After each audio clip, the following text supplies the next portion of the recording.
Nazis are a real relevant topic in 2017, so it's topical. Little girl Nazi card games. That's the first thing on the YouTube. Yep, the broadcaster just started, and that is the first words out of it. Little girl Nazi card game. There you guys go. Minnesota. Really? Jordan, that's what I'm talking about. All right, welcome to the Ilderon Tales. This is Group 2, Pride and Prudence. We are Sans Kaylee tonight, and JD will be joining us later in the evening. Otherwise, we have Robert controlling Roman, Jordan controlling Brock/Russell, and Ramon controlling Urkus. I'll be controlling everybody else tonight. Yeah. Everybody. It's been a long time since my last stream, just because when I got to play with Group 1, for those people watching, I wasn't able to set up my computer to stream. So hopefully I can make a vlog on that sometime this weekend and update everybody on what happened. But anyways, Group 2. Ooh, when we last left Group 2 off, that was forever ago. You guys had, most of the session was actually taken up by you guys rendezvousing with Effie and learning what she learned about the person in the city, and tracking Ryren, and that the dagger is somewhere in the city, and that it had been given to an assassin. Not only that, but nearly every assassin in the city that Effie knows as a contact has been hired for a job, and they've all been hired for different jobs. On different days, spanning into the new year. You guys also talked with Orensina and found out the rest of the party found out she had a terrible drug addiction, and trying to think if you guys learned something or if Group 3 learned it. Oh, Group 3 learned it, never mind. And yeah, when we last left off, you guys found out that you had a couple good leads on where to find the dagger, and you were trying to pin down which one you wanted to trap. And I believe it was between going and talking to the former administrator of immigration, Lord Orendell, or in the other option... The other option was we were going to go talk to the Ocular Adequan about, I think, technically the Heart of Embers as potential sacrificial funds to the mirror. Yes. That was it. Finding a sacrifice for the mirror, or going and getting to the bottom of this assassin business. I felt like we also decided that we were going to have part of the problem go to Adequan and the other part go to Orendale. Yeah, we will pick up there then, with the party leaving the Silver Dagger Tavern. Who is going in what direction? Since I am the most persuasive, and I did not want Adequan to kill our friend Roman, I was going to go with him. Please. I'll kill him. Okay. I mean, the Heart of Embers. The Heart of Embers will burn him to death. Man, that's what I'll do too. On a side note, I kind of want to find the Heart of Embers and pretend to join them, just so that our lie about the Heart of Embers burning down his brother's house wouldn't be a complete lie. No, so they do an insight. There's also the whole problem of we hang out with too many half-elves. Well, there's also the fact that we never burned his house down. He did it. See, that's the thing is, if I say I didn't burn his house down, I'm not lying. I'm just omitting some key details. Also, we didn't kill him because he's not dead. We're pretty sure. We're not actually 100% sure what he is. Yeah. So, yeah. So, not No lies. Not gonna fail those insight checks. Not gonna lie. Technically not a lie.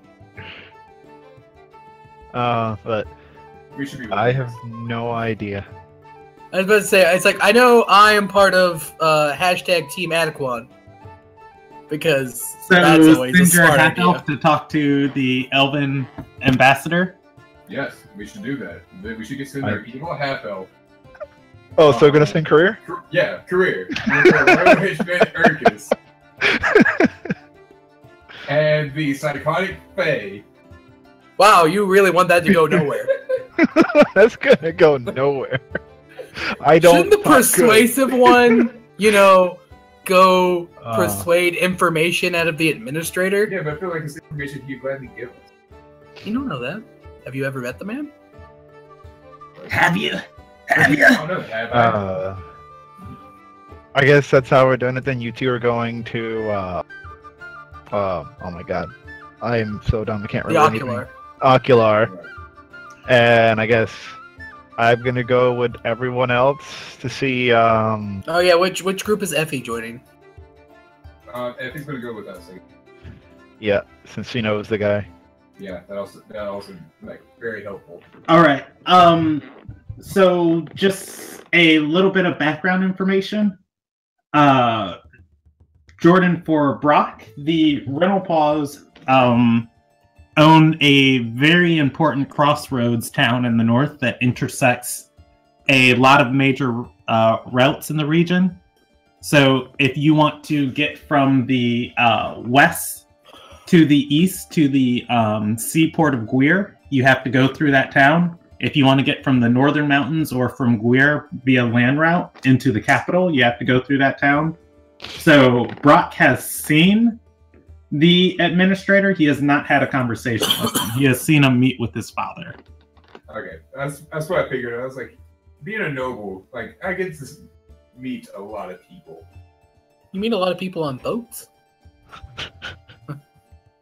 Mostly seaman and sperm whales. Apparently mostly Beautiful. crazed merchants and barnacles. All right, I'm going to make a decision for you guys. So, are you sending career with Urkus? Yes. All right. Urkus. What about Nathan? Nate will come with me.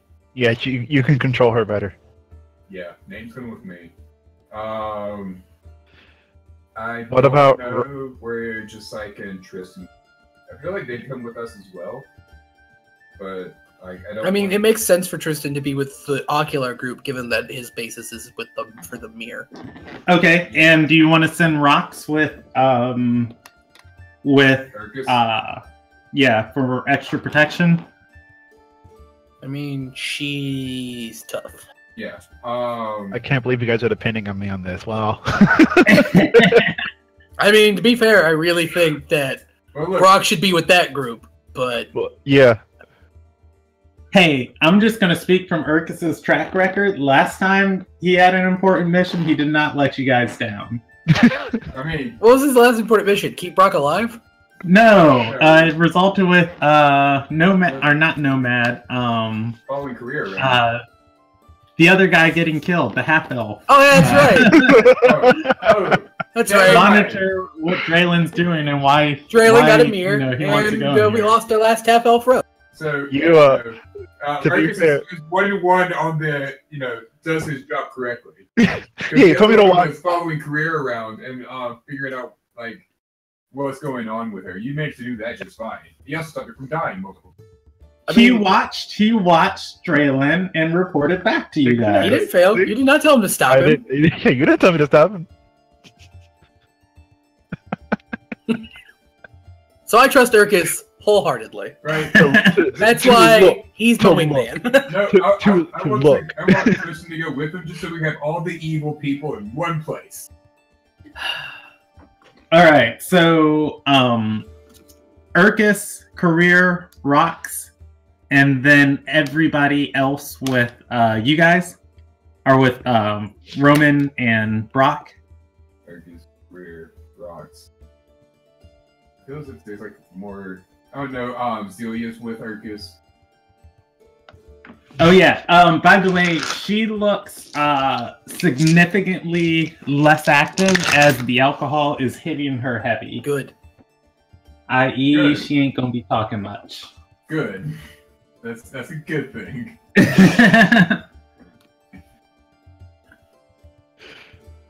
All right. With, I have to step away for a sec, so I guess you can go to Jordan's part first. And no, Tristan and just like is going to be with. Why do you want us to have nobody? We have You have Jessica. And you. So we have one. Effie, Okay, so we have two good fighters. and Orencina. Orencina's not fucking asleep inside. Or not Orencina, but okay, Nathan, Effie, you, me. Yeah, so we have two good fighters. That moment when the harem gets too big. You need to hire a logistical support officer for the. Okay, we'll take Roxaren too. No, we don't need rocks. Unless Rox wants to join us. You want someone to fight? We'll bring Rox. Where's Tristan going? He's going with the.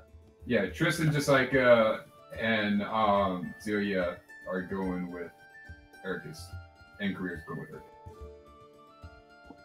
Okay. Yeah, Rock seems reluctant to leave Tristan. Why is she reluctant to leave Tristan? She has been eyeballing the mirror ever since you guys got it.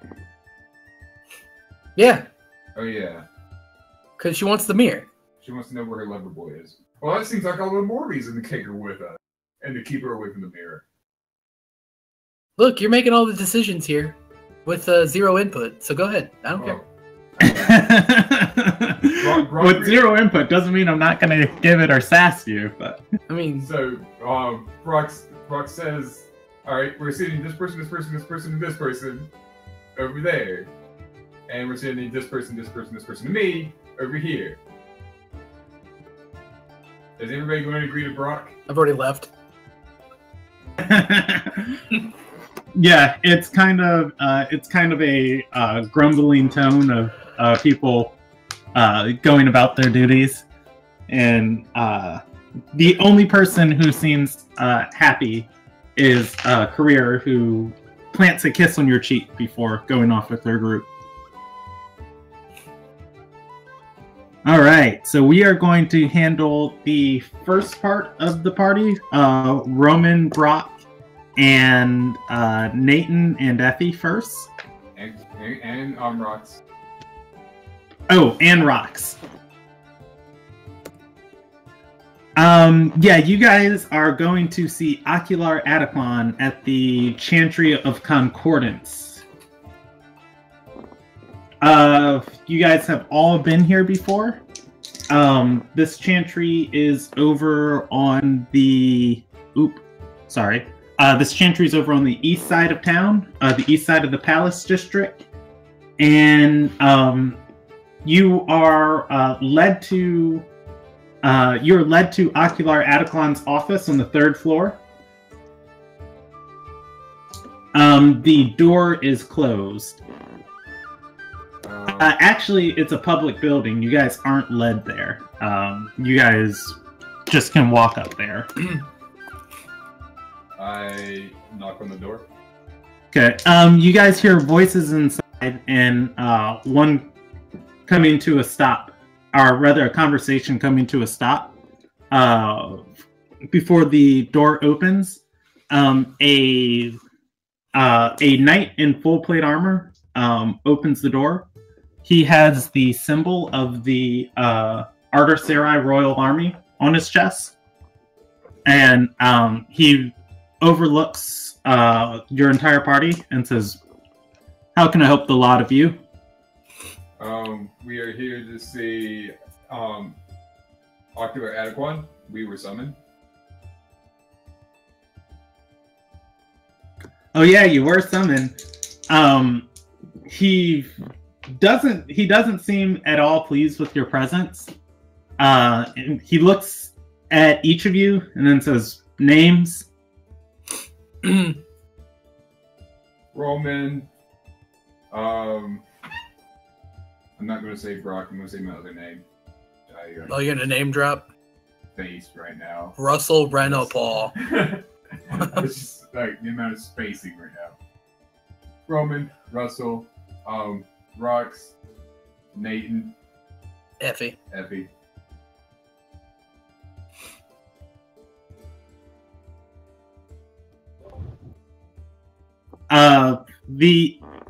As you give him his names, he closes the door and walks back in the room. After a few moments, the door opens.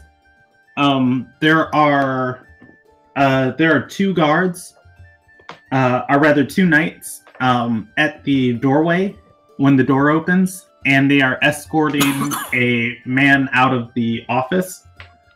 Do I recognize the man? Let me see. I have a lot of passive perception. Does that matter? I don't know if either of you guys would have ever saw this guy before. No, that's fair. I do have a picture of him on here, so I'm pulling it up in a second.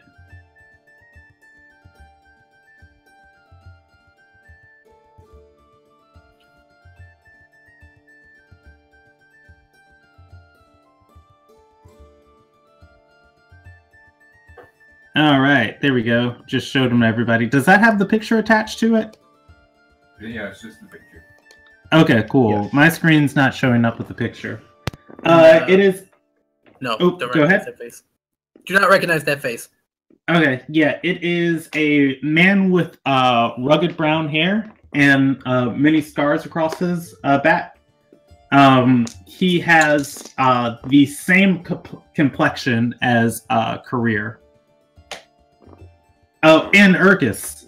Oh, no, not Urkus. Never mind. But anyways, as they are escorting this man out of the office, the knight who initially opened the door stops and glares at Brock for a second and says, "Keeping order is a task too important to relinquish to the whims of nobility. Make it quick." Yeah, shiny sides. I mean, I'm assuming that Roman speaks for Brock and says, yeah, shiny side. His expression does not soften any as they walk by you. Didn't expect it. It was not a term of endearment.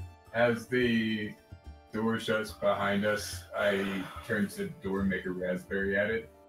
Just going. You're raspberrying at the guards?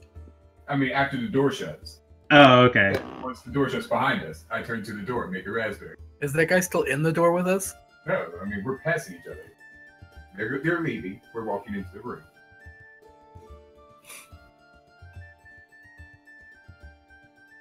It didn't sound like he was leaving. They're just escorting the guards out, or the prisoner out. There were two other guards.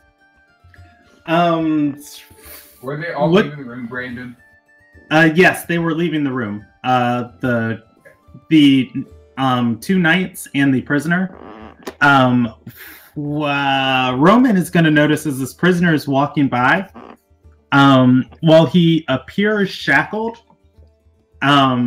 just looking down, Roman is going to notice this guy has a lot more mobility in his wrist than somebody would, who is normally shackled would be. Curiouser and curiouser. As you guys step into the office, you see Ocular Ataclon with his hand on his forehead and his elbow resting on his desk. And he says, yes. I had summoned you guys days ago. You disappeared. We were... Family troubles. Yeah, I mean, I'll just let Roman speak from here. Family troubles. Okay. A great lead-in for this conversation. Yeah. He's Problems.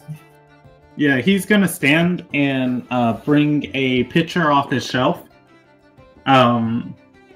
to the table and say, "Could I offer either of you a drink?"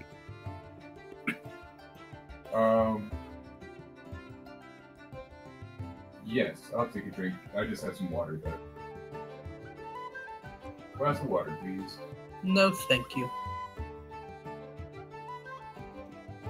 He pours from the pitcher into a cup. It is a pitcher of steaming water.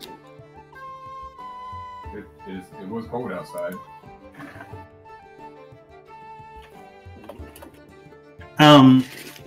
As you guys get settled into the office, he's gonna sit back in his seat and let out a long exhale and say, so your search for your mistress, he gestures towards Effie. Effie nods and says, no leads yet, but we found an item that might be... Oh, no leads yet, but we found an item that might be able to help us track her down. He nods thoughtfully and then looks to Brock and says, and your search for those Earthfire artifacts? That is part of the same weapon that we believe might lead us to her master.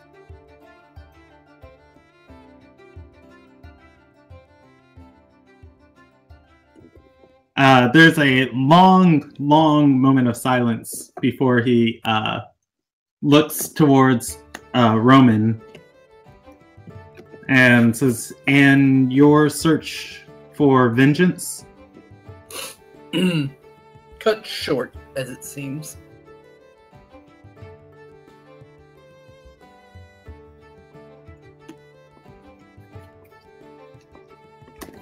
He's going to inspect you for a moment and then say,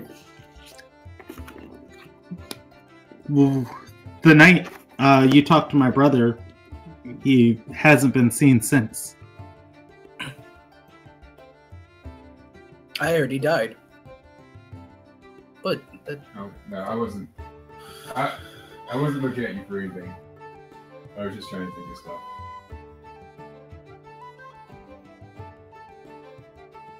So yeah, I mean, Jordan just gave me a weird look. That was an accident. I was staring off into space, and I just happened to look at Rob.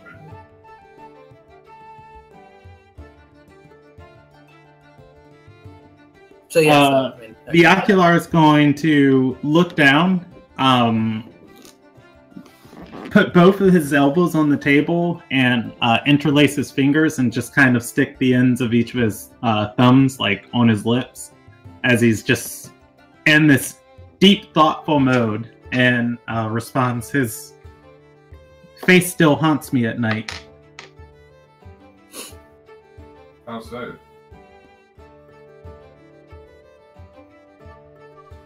Is it just art? Curious. I mean, the death of a loved one often haunts those around them, or those close to them.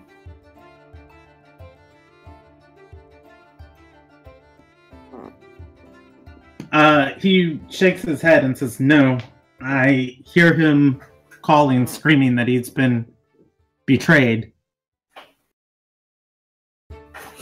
So you're literally being haunted by your brother?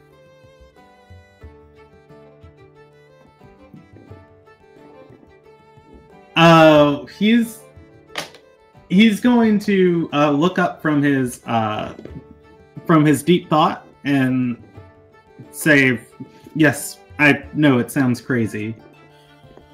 Not as crazy as you might think.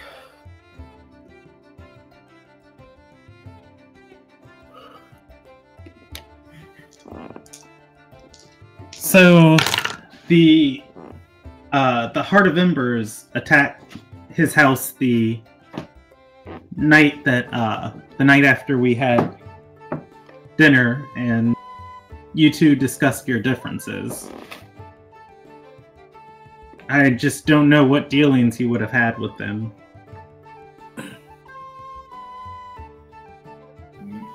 Knowing knowing what kind of group the Heart of Embers are. I'm assuming it has something to do with the shadier side of his business. Also, it probably didn't have anything to do with direct dealings. They don't seem to be the kind that have business partners.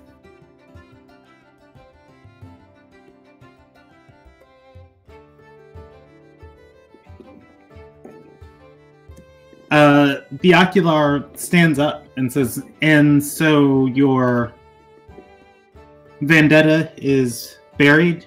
Your grudge forgiven?" I can't kill a dead man.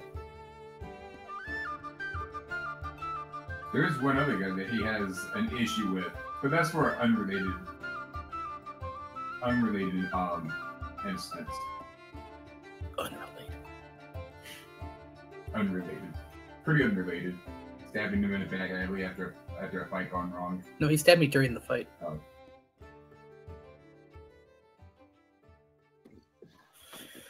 The Ocular nods and says, "Well, my brother was a complicated man. I just wanted to ensure that his soul could pass to the bridge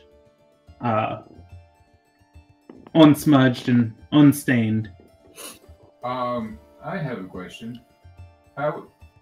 What do you know what he means by he's been betrayed?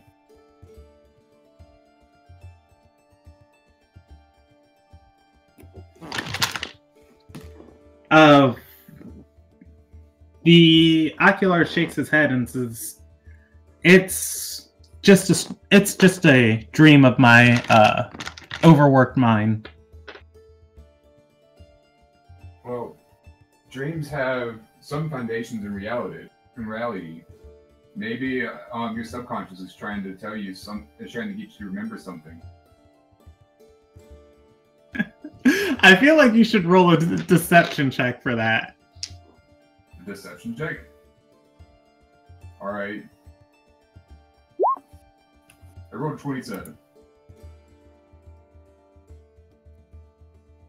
On a 27, all right. The Ocular is going to stop and, or rather, he's going to go back into his meditative state again.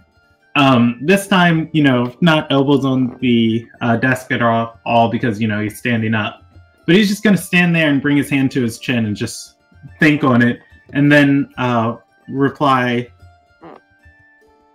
"Well, my brother did get increasingly desperate in his later years and to fund his research."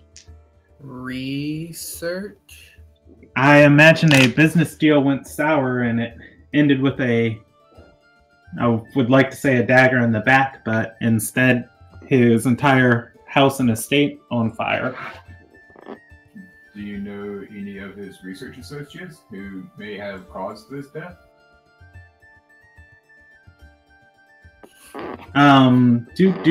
Let me look up my notes because he would have told you guys. You just didn't talk to him. I was not in the mood to talk. I was there to serve justice. Or are you talking about after his brother's death and we leave?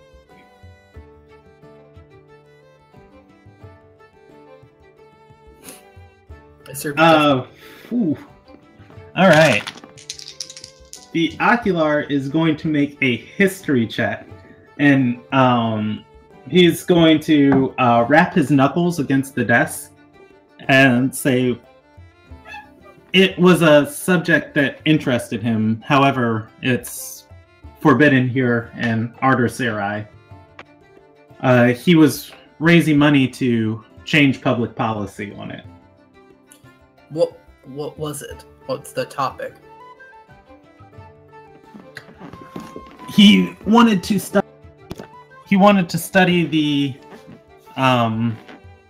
conditions that caused the death in Swarm. Effie is going to look to you guys and say, "It's a war in history. The one god versus another, manipulating mortals to the brink of death to exploit a hole in the bridge and pull power from it. So he was looking to start another war between gods? Sounds like he wanted access to the bridge.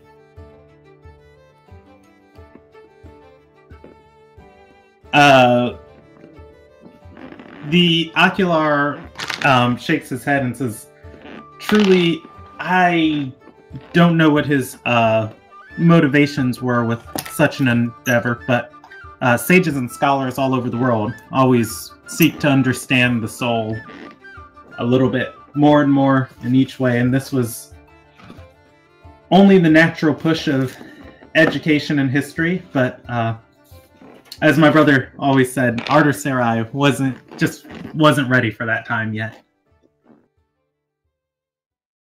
Did you support your brother's endeavors?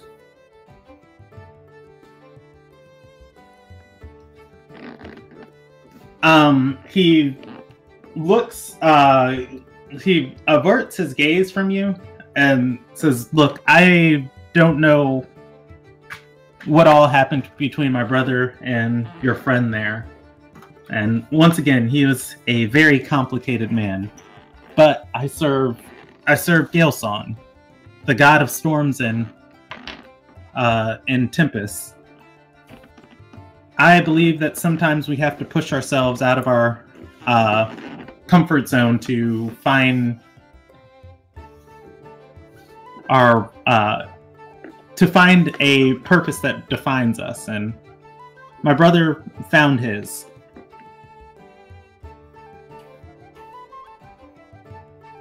So did he show you any signs that his research was actually working?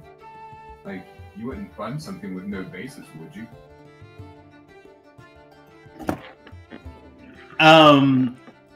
He looks at you and says, no, you asked me if I supported it. Morally, I support the right to pursue your academic interests. Okay. But you didn't but no, I did not give him any money. Okay. That's where I was getting at.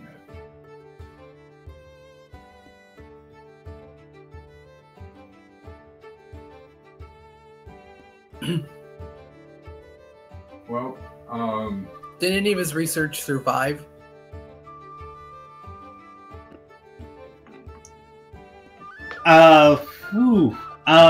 He's going to say, Krun had a vault with the merchants of the Ruby.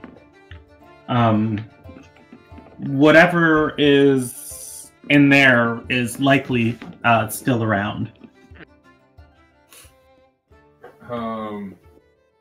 Just as I'm going to take a stealthy peek at Nathan and see if she perked up at that word of the vault. Make sure she didn't accidentally steal something from it, as well as all the other stuff. Wouldn't that be the vault she broke into? I mean, I'm assuming they vaults. I just want to take a peek and see if Nathan reacted. No, it didn't. The comment didn't seem to affect Nathan.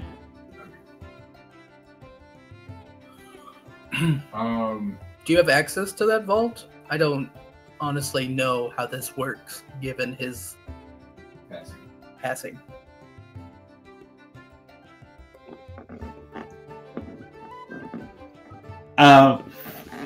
The Ocular would nod and say, well, I believe his holdings are transferred to the rest of our family.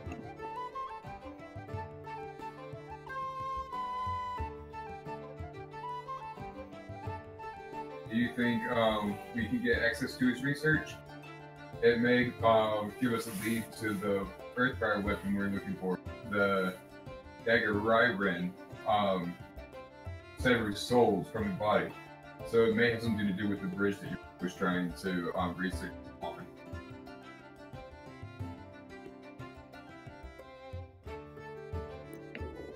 on. Effie is going to look at you with a confused expression. She doesn't understand the game you're getting at right now. I just want to exit. I want to know what Krun was researching. One, as a reason for why he would kidnap Roman. I mean, I'm telling you, Brandon. This is not in character. Oh, okay. You don't want to say this. Well, no. I know what you guys are getting at. You have to understand, though. Effie was conscripted to help you guys find the weapons, and everything you've researched about Ryren hasn't had much of anything to do with Krun. Gotcha. So she has no idea you guys killed Krun. Yeah, I know. But at this point in time, like my also we didn't kill Krun. About Krun's what Krun has locked up should be okay with her because it has something to do with souls, and Rywen's the weapon we're hunting for.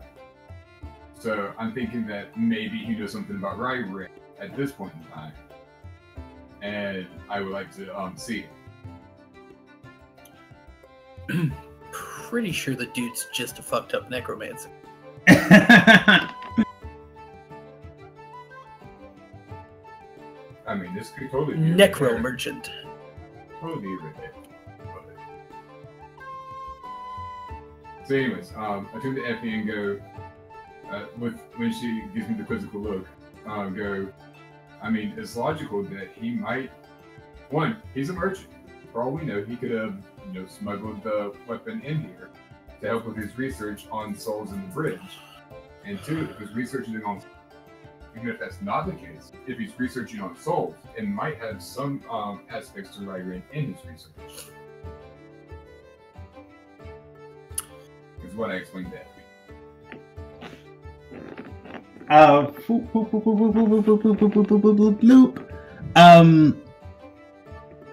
The Ocular is going to nod and say, well, I am not a member of the faction. I don't have a scroll of pedigree to claim my access to the vault. He pulls out a sheet of parchment, though, and a quill and begins writing on it.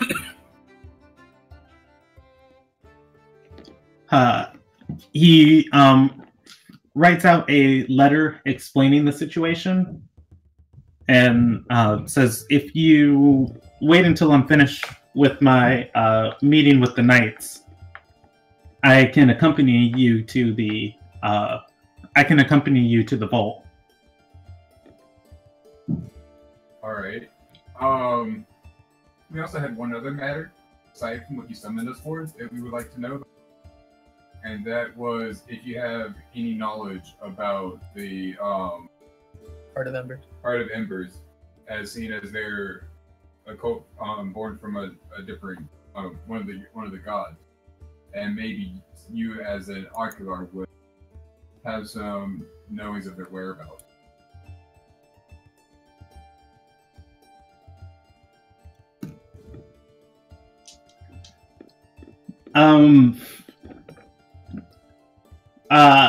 Blah blah blah blah blah. Sorry.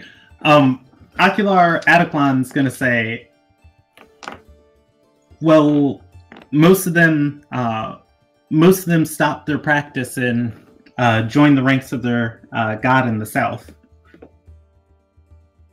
So Yessa came back to town. Briefly for the Wake of Earth, and was immediately summoned away. So Yessa was the goddess? Yeah, she's the Yes. ascendant of fire. Okay. So you believe they are stationed in the south, like just outside the city, or like in a town further south?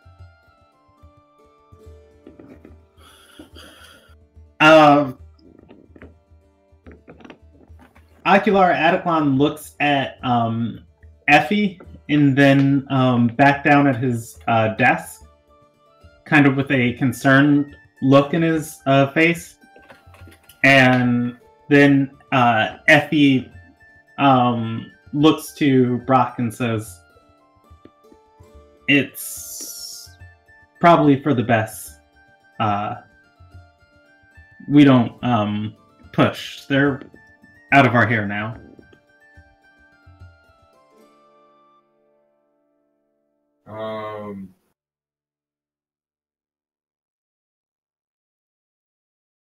All right. We will wait for you to finish your business and that prisoner, and then you can walk us to the vault. All right. He hands you the letter. You guys can both roll insight on what that look meant if you want. I do want to know. No. A whole 10. No. No inspiration to spend? Nope. Can I help? I haven't given you inspiration. Communist. No, I used it last session. You haven't. Oh, okay. Fair enough. Who's there with you? Just Effie, right? Effie, Nathan, And rocks. Oh, okay, yeah. So Rox and Nathan are both going to get nat 20s on that. They're going to champions, all of them. Seriously. Yeah. And that's actually super shocking. Just 2 20s on these die here. But anyways, as you guys are walking out, Rox is going to look like visibly shaken, like fist clench, bottom lip bit. Nathan is going to be skipping to her normal demeanor. I'm going to pull Rox aside, the rest of the group, Sure. and ask her what's going on.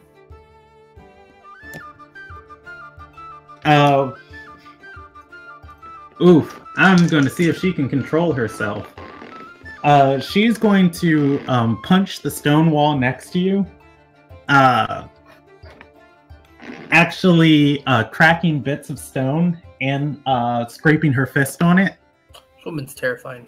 And she's going to say, "You don't see an entire god was called away to the south. The war broke out. They're fighting."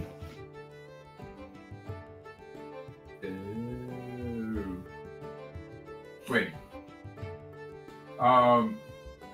Putting this on pause, going back to DM. So, this was the war between the humans and the whatever Effie is. I forget what the term is. No. That's the thing that. Arter Sarai and Alil Nagai. This campaign started because there was an army of mercenaries, over 40,000 strong, sitting on the borders of Arter Sarai, and it was causing immigration problems. Okay. And since this is on... This is also the... you also know Rox was formerly... Stationed down there. Yeah, she was in charge of the fortress that... protected the border. Hey, Brandon, out of curiosity, can you show the world map and, like, mark where that border wall was? I'm looking at the map, and I was like, where was this again? Right. The world map. Because for some reason I thought it was to the north. Like, the whole border wall issue. Alright, I'm moving us all there right now. Already said right, Alil Nagai. So, Arter Sarai and Alil Nagai, their borders follow the natural rivers, and I am going to draw on the map. Yep.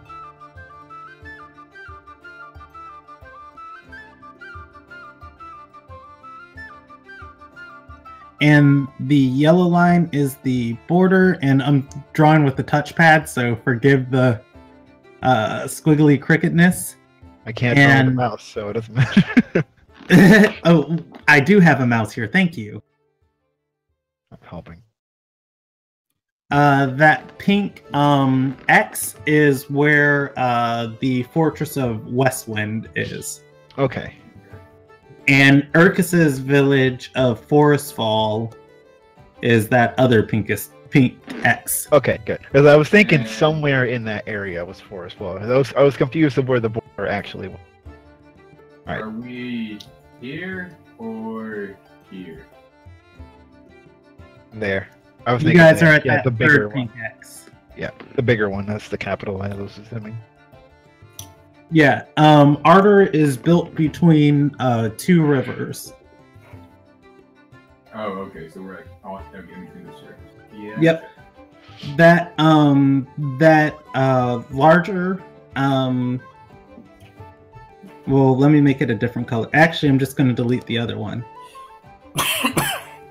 The one I moved away, that place was called Flame Gate, and it is the entrance to the safe paths that lead up the mountains. And then the square that's still there, that place is called Gwir. It is a major Ardor Sarai shipping port. Okay. Heading to the river, yeah, right. Coast. And Yeah. if you have Ardor Sarai, it has all three of these big areas? Yep, it is the eastern plains, the central riverlands, and the northern mountains. Well, okay. So it is, except for the part underneath the yellow, all of that is Ardor Sarai. Yep, if you if you search the countries on the wiki, it's got the borders on the wiki. Oh, I see him now. I see them. Oh, okay, that's right. Oh, the only guy goes to. Alright, so we now have war breaking out right around here. Oh, Brandon, it did not change in the stream. Yeah, that's from my home computer. Let me. Oh, you're remoting into your home computer? Yeah, let me go and I'll change that now so everybody else can see what I just drew. The power of the internet. Yeah, if I can do the internet through my phone and. Remember, kids, vote no on net neutrality, or else we can't.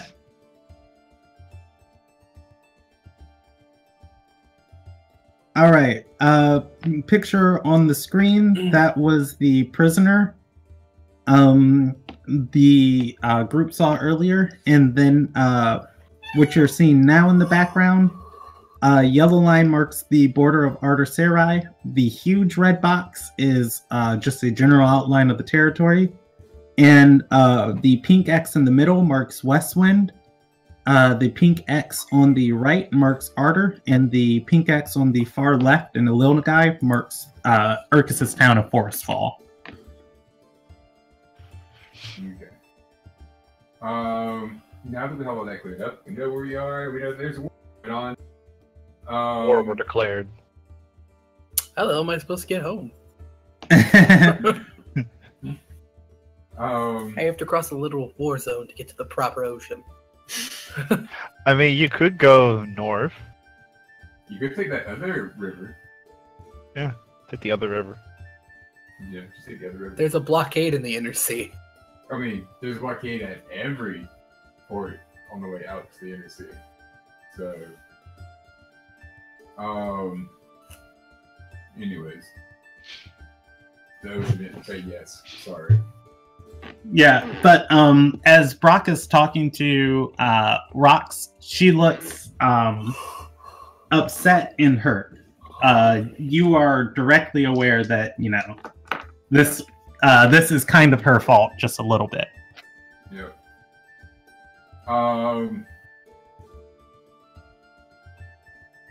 I turned to I put a hand on Rox's shoulder, and I was like, "Look. If we can solve the politics, we can solve the war. So we just need to stay calm and think this through a little bit, and know exactly what we're fighting before we actually fight them."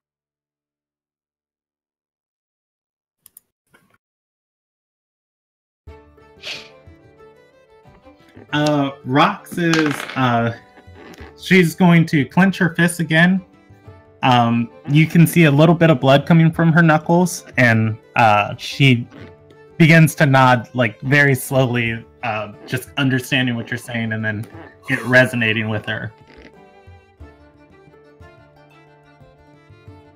Alright. So, with that... Effie is going to walk over to the both of you, scratching the back of her red hair and saying, I'm sorry. I turn back to her and go, what do you have to be sorry about?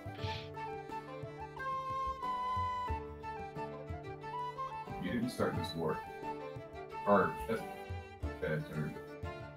I mean, like, this war wasn't caused because of you. Does that also sound bad?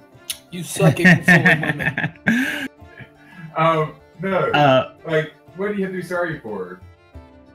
Like, none of this news is because of your actions. Damn it! no, just pick with how many. Embrace the leather. As Brock fumbles for a sentence. Brock is like going through a small moment in his brain where he cannot decide which line would not set Seth at the same time, and is calming down Effie. So he's just sitting there with a blank stare, thinking really hard what to say next. Yeah, as Rock is like fumbling for words, Rox is going to interrupt and says she's sorry because her country is about to cause the death of thousands.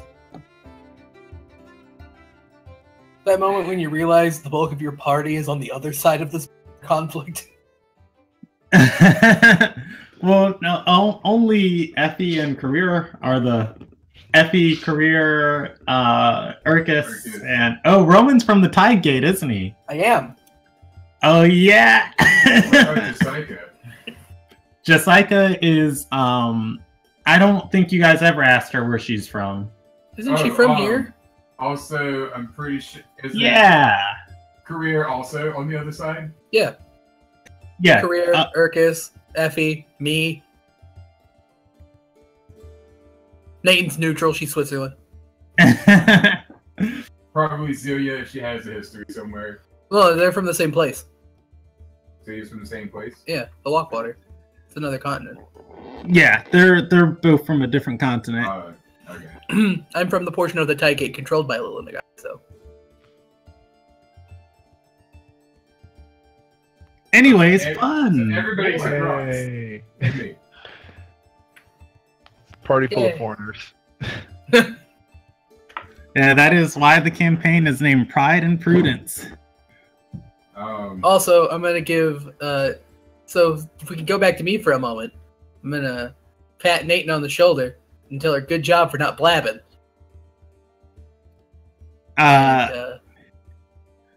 Nathan's going to nod and say, "I'm great at that." I thought she would blab right. I had this thought in the middle of the conversation. I'm just like, oh god, we have Nathan with us. She's gonna just be like, oh yeah, they killed him.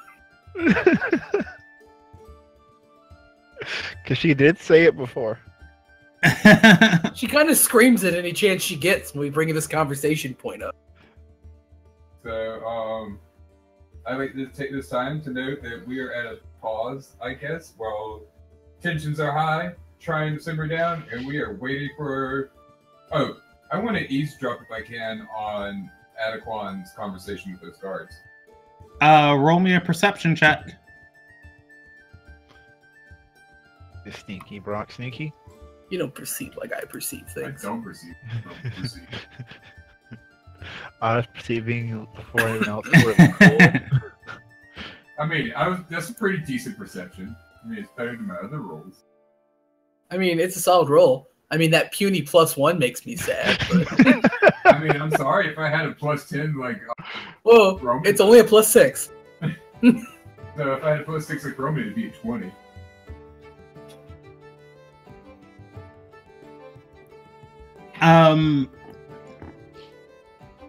let's see how much of that conversation you overhear. So by the point you come in, I'm just going to roll a percentage die for how much of it is over.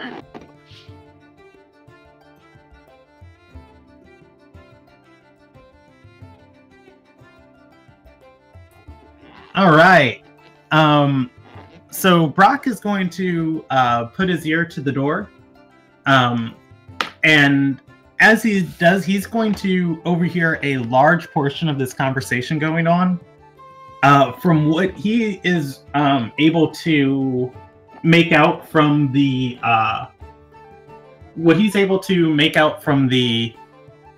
conversation happening back and forth inside of the room, the ocular seems very, very, very, very tired. And he is questioning this man over and over again. The prisoner apparently hid somebody inside of the chantry. And when he was discovered, he helped her escape. From what Brock can tell from the details, the person he helped escape was a Lil Nagai, and this man is some sort of a Lil Nagian official. Might explain the lack of shackles. Oh no, he was shackled. What Roman noticed earlier was he was only pretending to be in his shackles. He had picked the locks to get out of them. Oh. Bet you that guy kicked those guards' ass. Oh, wait, hasn't done anything to the guards yet. Oh, that we're aware of. Guards. Regardless, though, the man keeps insisting there was no woman. Alright. I find it intriguing that there is another woman nearby. Of course. But as of right now, I cannot use this knowledge, and I don't have any knowledge of what Roman saw, so I'm just going to keep this part to myself. And if you want, you can pan over to see what the evil group is doing. The not evil group.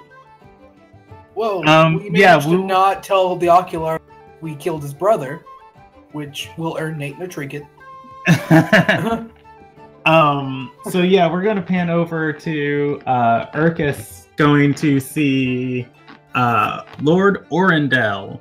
Okay, so I'm gonna just tell you now that I am drawing a complete blank as to why we're visiting him.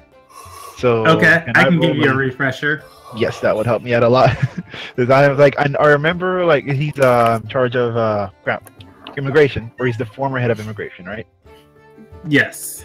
And we're visiting him regarding the assassins, I believe, that are coming in, or people that have been coming, other people that have been coming in, because a lot of assassins are being hired because one of them's possibly wielding Ryren or a fire weapon.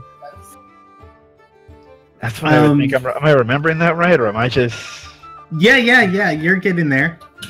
Okay, that's the most I can remember because I forgot what we're actually asking him. Alright, since it was so long ago, I'm just going to give you a refresher. Yeah.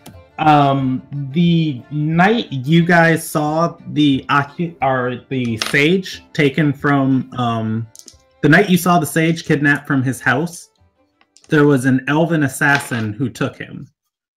Then after seeing the elven assassin take him, you later found out that was a doppelganger impersonating that assassin. Right, I remember. Hoping her reputation would not be affected. Let her get away scotch-free before she was assaulted by the Fifth Ascendant. Right. She lost the assassin, and you guys missed the meeting date that the elves meet up inside the city. So you were trying to get her. I think you were just trying to find out more information about that assassin.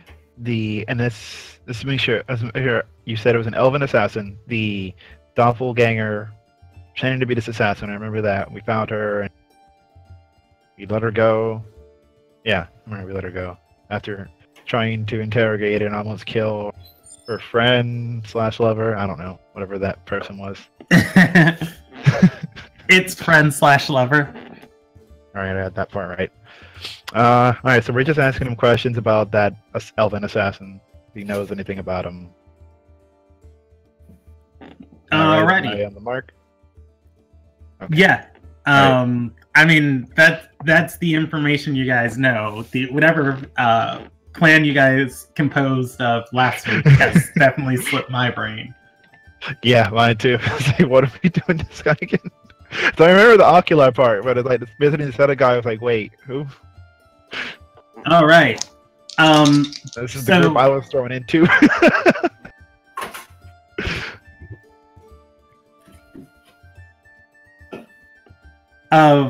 So you are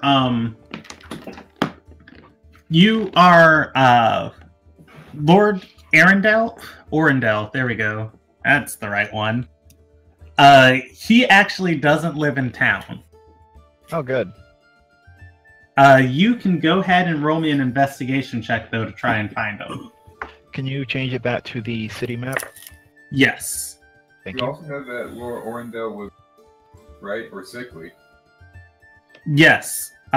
He has been sick for nearly an entire month. Oh, no.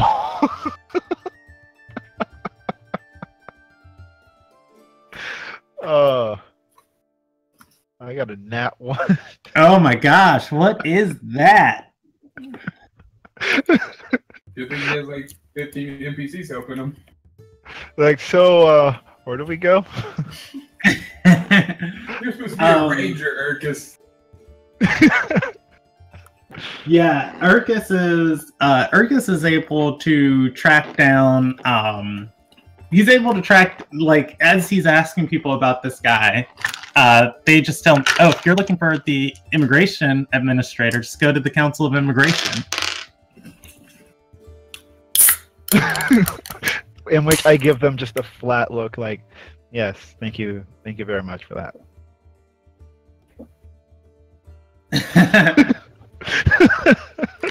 Glad to be of service. Actually, let me get my NPC roller out. And they are nice and friendly about it, thinking they actually helped me. They don't understand your foreign mannerisms. They don't understand me, my foreign voice. Even though I don't have the southern accent of the guy. Well, Or maybe I do. I don't know. yeah, I was gonna say a little guy doesn't have a southern accent here. That's like it's like the center of the world. No, like the voice you were given, like Career when she was. Oh, okay, yeah. It sounded like a southern accent. For us, a southern accent. But yeah. So does Urkus want to head to the Immigration Council, or someplace else he wants to try and look? Who is with me, so I know, other than Career? You have Jessica, Tristan, Career, and I think that's it.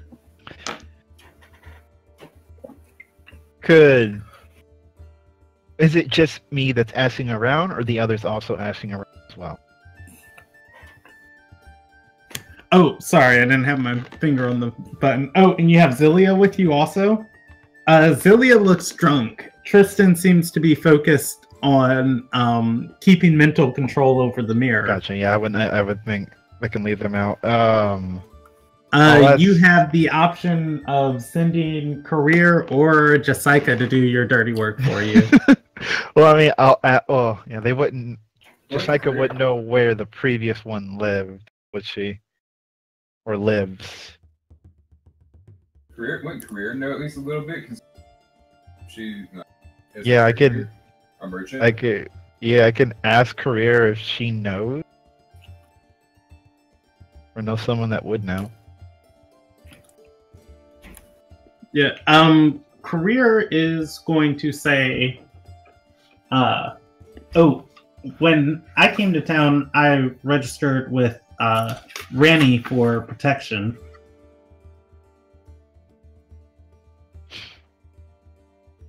So can you say that one more time? I think it broke out at the beginning.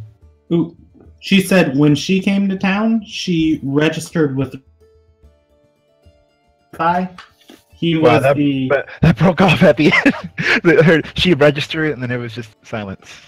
Oh, okay. She registered. Can you hear me? Yeah, it looks like I'm hearing you now. Okay. I forgot I'm using the microphone on my tablet, so I turned away in the other direction. Oh. But anyways, she registered with Ranny Irivai for protection. That is the and I need to move my notes in front of me. My notes are to my right, so I just keep looking away as I look at them. That is the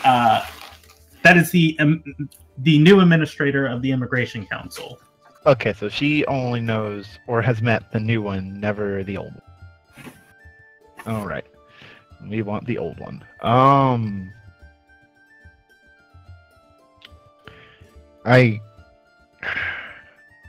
I guess the best option is to go to the immigration office and see if someone there can point us in the right direction, since I have horrible investigation skills. Alrighty. So heading to the Immigration Council, the two half-elves, the two foreigners, and the two people in service to this nation. Great. But 3 foreigners, technically. Yeah. Anyways, though, you guys snuck through the borders, didn't you? Didn't bother going through the Immigration Council at all. Yeah, it's the most one. You know, we snuck through the border, snuck into rich man's party. Yeah, it's not required. It's not. You don't have to register with them to come into town. One of the reasons that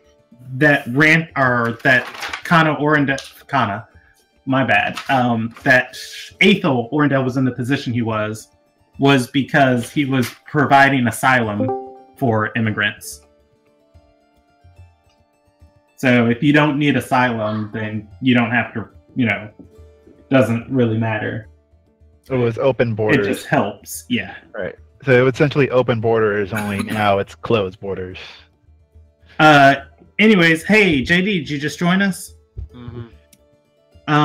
Update on what's happened so far this campaign, or this session.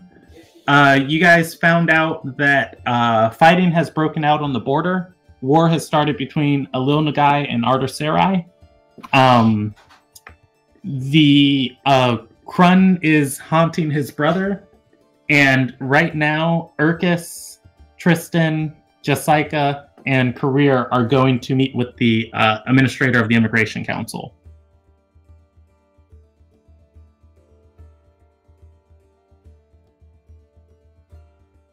I heard Tristan's name, but do it again. Tristan, Urkis, and Career and Jessica are headed to meet with the administrator of the Immigration Council. Okay. That sounds familiar. Have we met this person before? You celebrated him getting appointed to his position at the start of the party. Tristan had...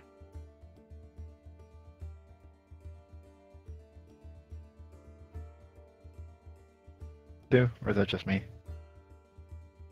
Wait, can you hear me? Yeah. Okay, I heard blank, or is that just me? Yeah, nothing from the last bit of what you said. Yeah, I heard Tristan and then blank. There's nothing. Okay, sorry about that. I am back. I'm holding this button. I'm talking at my microphone, and it better hear me. Tristan shook his hand and said, "Good job on the promotion. Good luck." And Brock hit on the woman that he was talking, that the administrator was talking to at the party. Good old days. Yeah, this was in session 1. Oh yeah, I remember that now.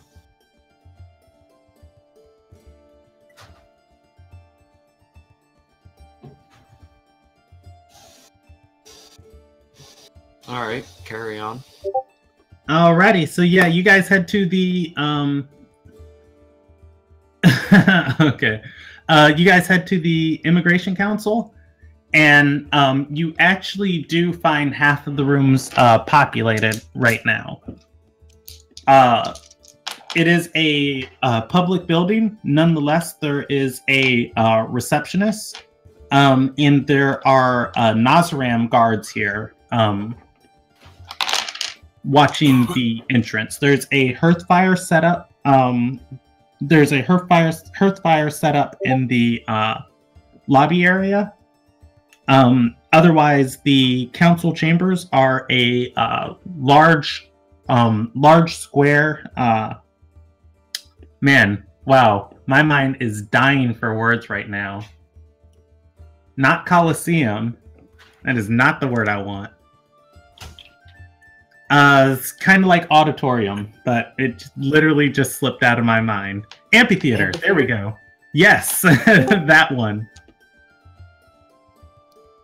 Hey, what's up, Kaylee? I just got your messages. Yeah, I'm sorry.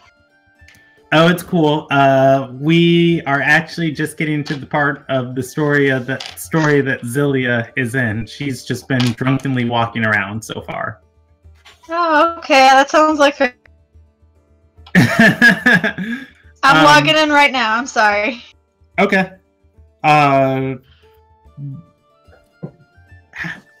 late do you guys want to go? Is it 9:03 for you? Yeah. It's 10:03 for me, but I can go all night, buddy. Okay, Jordan, do you have to be at bed at a specific time? Because we did start late. Nope. I have weekends off from now on. Oh, frickin' ballin'. All right. So we'll just go till I get tired then. That being said, I am probably good for about another because I am not up in the office though, so.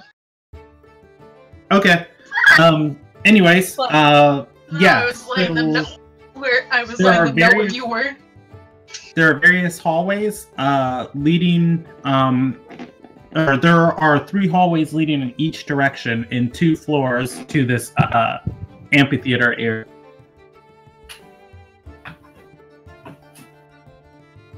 Okay. You said there was a receptionist? There is. He is surrounded by Nazaram guards. Okay. I guess I will go greet the receptionist because I have no idea where I'm going. All right. As you come to greet him, he actually rises from his desk, steps around it, and steps forward to shake your hand, and says, "Welcome, welcome, welcome, welcome." Welcome. Welcome.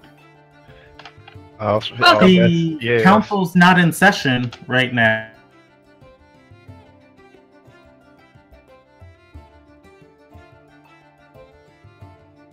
To that, or you broke off? For me. Oh, he said the council is not in session right now. Is there an issue I can have voiced for you? And I'll also no issue at this moment. We just had some questions. We figured this would be the place to get answers, if possible. Okay. The whole time you've been talking to him, this is a tall, blonde man towering over you. Mm-hmm. He's been shaking your hand with 2 hands on your one hand. Uh-huh. Looking down on you and just smiling the whole time and nodding as you've been speaking. He's not gonna answer or ask what I'm looking for. He's just kind of like in one of those nods, like yeah. Let's go. When you stop talking, he's gonna say, "Wait, could you say that again?" Oh, we were looking. We had a few questions. We were hoping, and we're pointed this direction. We're hoping maybe you could point us in the right direction of who we're looking for. Still nodding and shaking your hand, he says, questions. We all have questions. I'm gonna lean over. No. I'm gonna walk over and I'm gonna tap on your shoulder, the person that's talking to him. And I'm gonna whisper very quietly, "This guy is insane!" I'll just smile and say, uh-huh. So we are you okay? Because he's still shaking my hand, right?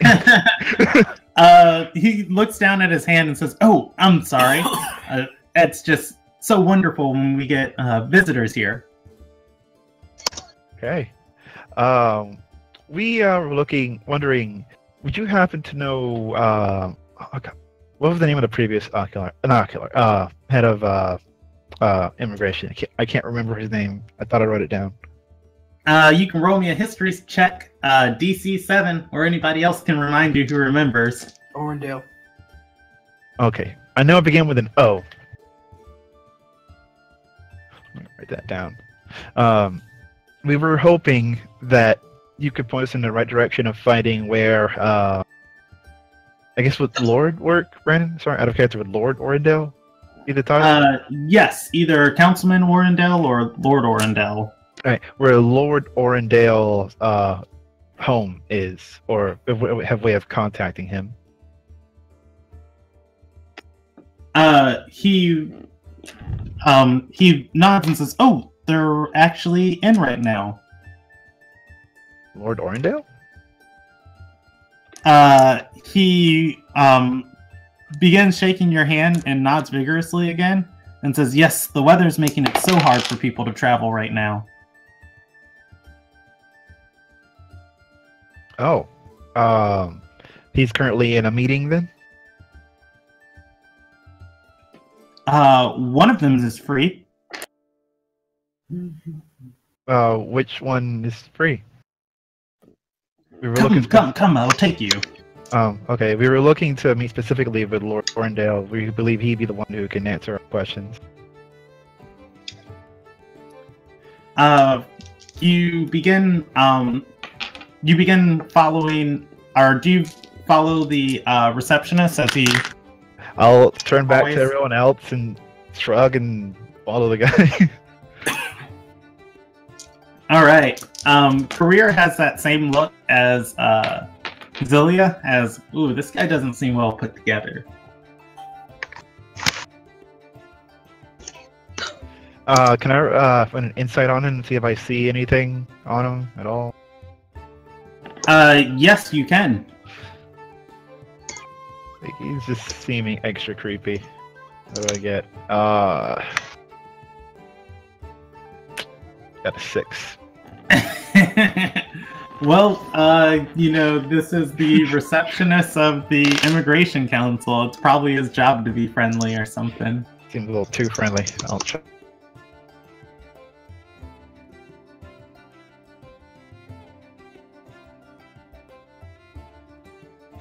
He leads you onto... Okay.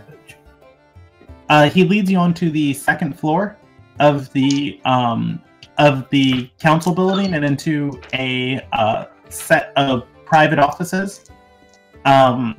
There is a room with a large lobby, kind of like what you would expect to be a leisure room. And there are 3 separate offices. 2 of the doors are open and 1 is closed. There's a young elvish-looking man with scars over his face, long blonde hair, sitting on a lush lounging chair. He, other than his battle wounds, he looks to be in good health. The receptionist bows and says, "Lord Orendale." He looks at you and says, "Who are these shits?" I'm gonna walk over and I'm gonna whisper very quietly. I'll show you my scars if you show me yours. He says, 10 gold, I will. Too rich for my blood. Tristan cuts in and says, "Perhaps there is another time where we could indulge in this. Isn't there some pressing business that we should attend to?" Yes, I believe so. I'll look to the receptionist and say, "Thank you. I never got your name." Alano. Thank you. Began shaking Alano. your hand again. Yes, thank you, Alano. And I will try to move my hand. I'll shake his hand for like a few seconds and then try to pull back. After you pull out of his grip, he smiles and bows, and then heads to the next member of your party and begins shaking Tristan's hand.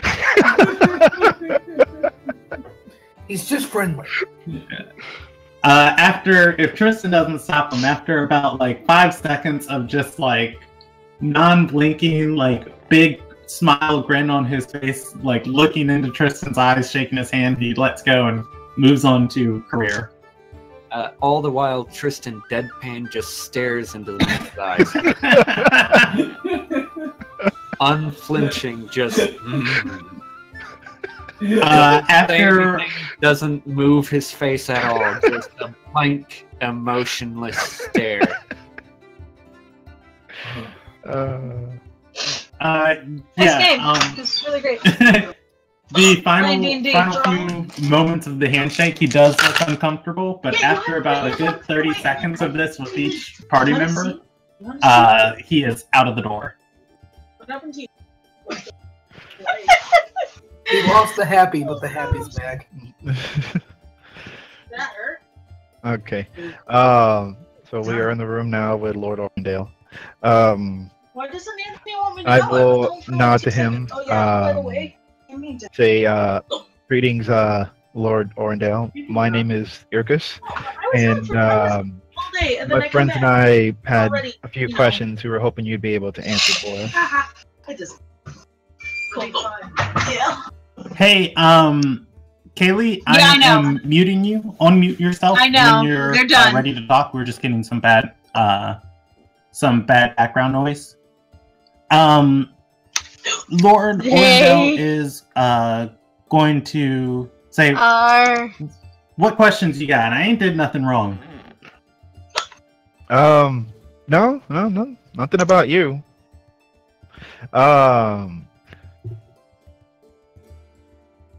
We were hoping you could. I'm trying to remember because we're trying to ask him about the elven assassin. Can I run a history check to see if I don't remember what to ask him? Yeah, go ahead.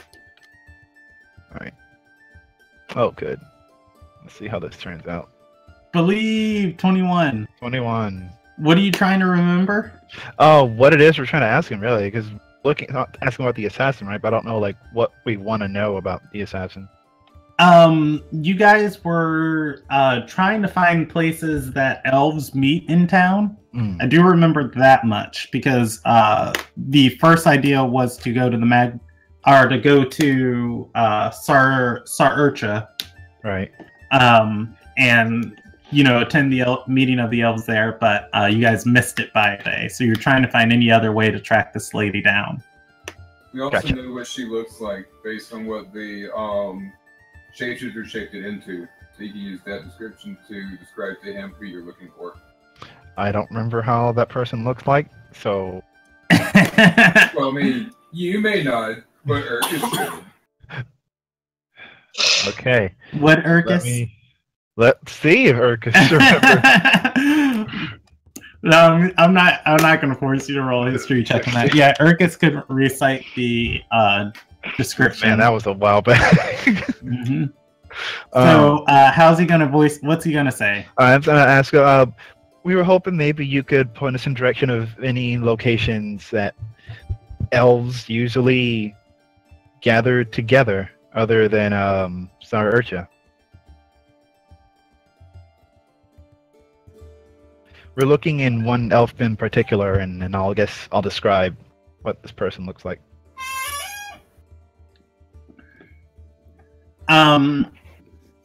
The Lord Orendel snuffs his nose at you, rubbing his thumb across it, and says, "No elves be gathering much anymore. Not since my shit-wit father stopped doing his job. People have been snatching up my kin left and right." What do you mean?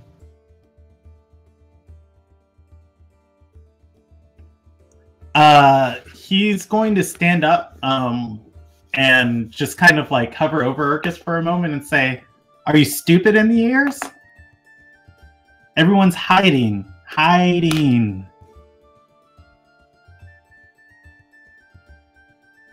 I'm gonna look at my companion Urkus and go, "Yeah, what are you doing? What the hell?" He looks at you and says, "Bitch! I didn't ask you to help me." I'm sorry, but what are they hiding from? From what I remember, they were the Heart of Embers, I believe, were causing trouble. But is that I'm about to the start a main catfight reason? with you, by the way. I'll square up. Well, you better stop me. He puffs up his chest and says, "Oh, I think I could tell you for, let's say, what, 40 gold? 45. Too rich for my blood. Let's get out of here." I like this guy. This guy's freaking great. Alright, so he was talking to me, right? Saying he would tell us for 45 gold. Yes. Okay. I'll look to the Career others. is going to step forward and say, "That's extortion." He looks at Career and says, "Bitch, nobody asked you." Damn. I'm squaring up. I'm gonna fight the dude. See the fucking administrator of savagery? More like the administration of sass. What's this guy look like? An umbrella salesman, because all he's got is shade. He's got long brown hair and dreadlocks. He's got green eyes. I'd like to make fun of his hair. Rude. What are you gonna say? Dreadlocks, more like lame locks. Got him. I don't know what I'm gonna say yet. Hang on.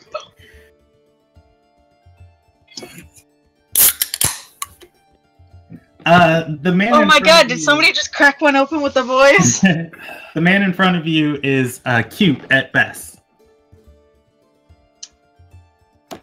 Naughty locks. Tell us what we want to know. Who's all career is going to as Zilia says that, Career is going to say, "Isn't the administrator supposed to be sick or something?" Lord Orendel's going to turn to Zilia and say, "I will tell you what you need to know if you put a little bit of gold in my pocket."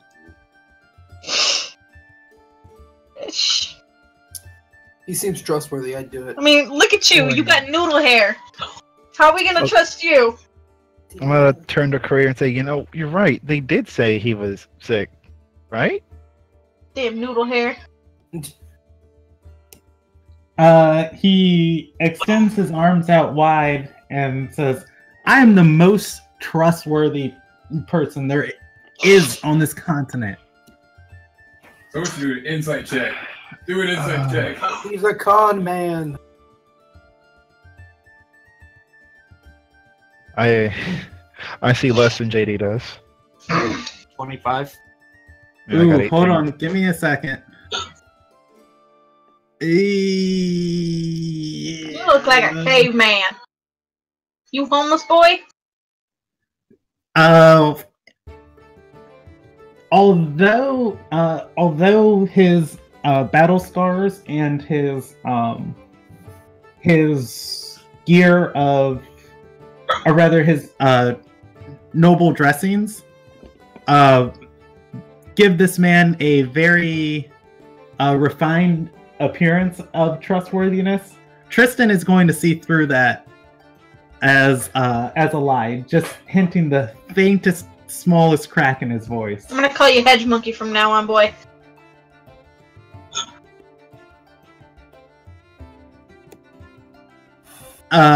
He's glances over gonna towards Zelia for a second before sighing and saying, "We don't really have time for paltry games. You are an elected official, are you not?" He squints his eyes and say, "No, who gave you that idea?" Wait, Orendel, who are we talking to? This is Lord Orendel? Is that what you asked him? No, out of character. Who are we talking to? Yes, you are talking to Lord Orendel. Okay. As what the receptionist introduced you to him Supposed to as. be the head of the immigration. I'm sorry. I thought head of immigration was an elected position. Is it instead inherited? He shakes his head and says, "Nope, I was born rich, I'm afraid. My father, that's the head of immigration." Oh, so you were Daddy's boy. He looks at you and his expression narrows and says, "Daddy's boy who can slip a dagger in your back." I have a death wish. Do it. Enough. This is child's play. Let us go and speak with your father then. He's going to look like very offended, and say, my father hasn't been able to do his job for weeks. I can tell you what you need to know.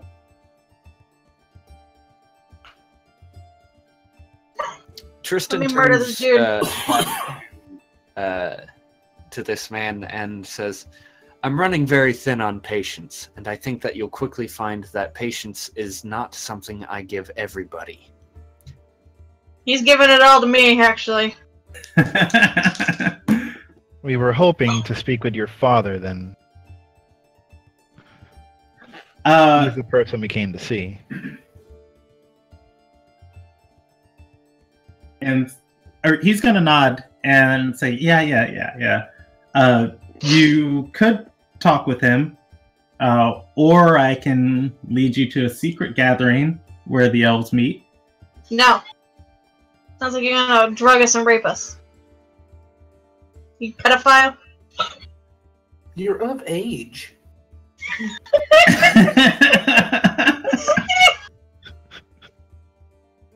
Best team comp. Best team comp.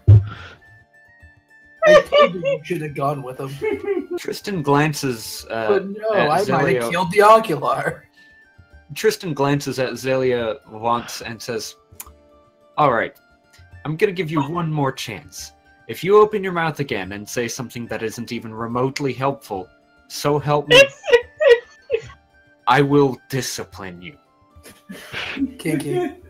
That's what she's gonna say, kinky. I cast... Now, as you say that, my bad. This guy's face just goes wide and says, "Wow, you know what? She was right. I was going to sell you guys into slavery. Oh! I like you. We can make a lot of money together." High five! I cast Hold Person on Zelia. High five! Oh, hold up. High five! Hold up.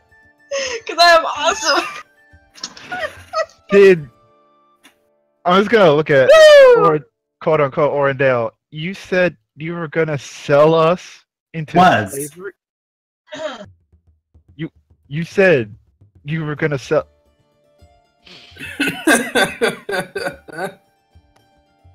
I'm gonna need a wisdom saving throw from Zelia. Never mind, Jordan. You were right. We shouldn't have been in that group. We would. Alright, I'm gonna give you a wisdom saving throw.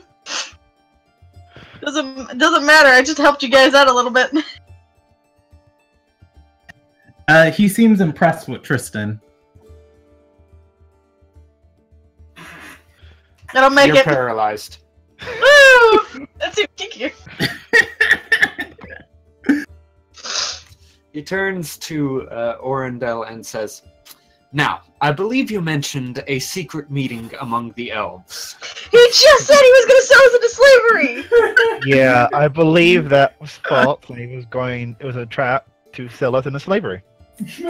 I'm aware. I'm using it as mock honesty. I believe you would call it sarcasm to indicate the weight of a threat.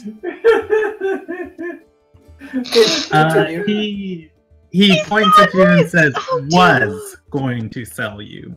Yes, past tense is a very wise choice of words I think we'll both find. I'm gonna wink at this guy. Oh wait, no I can't, I'm paralyzed. You can't, you're paralyzed. Well, now I can't flirt. Thanks a lot.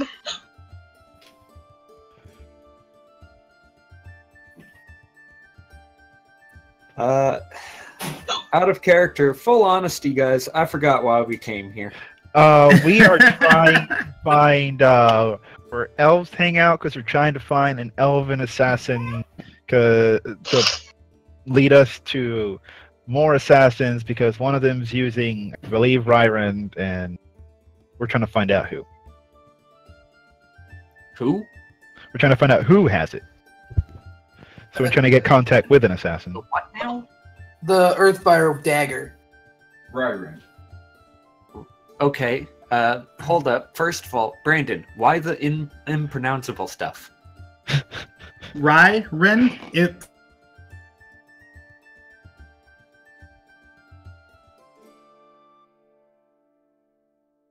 Brandon, you went out there. Rip DM. Yeah. Oh. Hey, can you guys hear me? Yeah. Yep. Yeah. Ryrand has been with a D. Yeah, it has been on the list since the start of the campaign. Alright, well, it's officially renamed to Rye Wren, as in Wren of Rye, a small bird made of bread. Nice. I like it. It is a bread cutter. It is significantly less dangerous and not threatening anyone. Oh, no. It still rends your soul from it. Just also can cut bread. Yes. Anyway, all good dagger shit. okay, and why do we have reason to believe that this is in the hands of the elves again? Well, an assassin, and we know what one.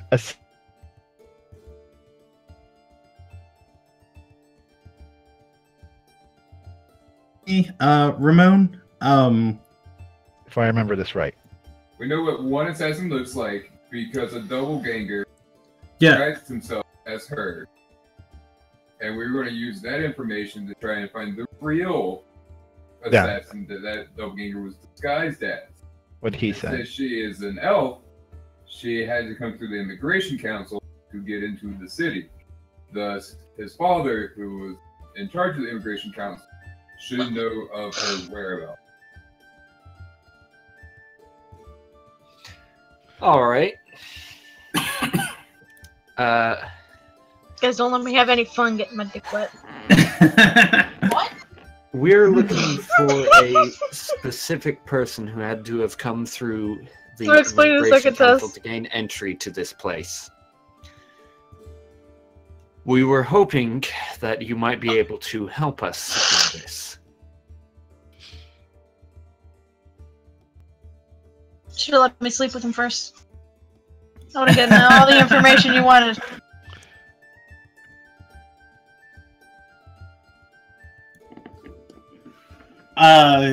He is.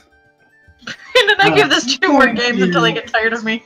Yeah, he's gonna just kind of bite his bottom lip for a moment, back and forth, pondering over his options, and says, "I don't feel like it." He sits back down on the couch.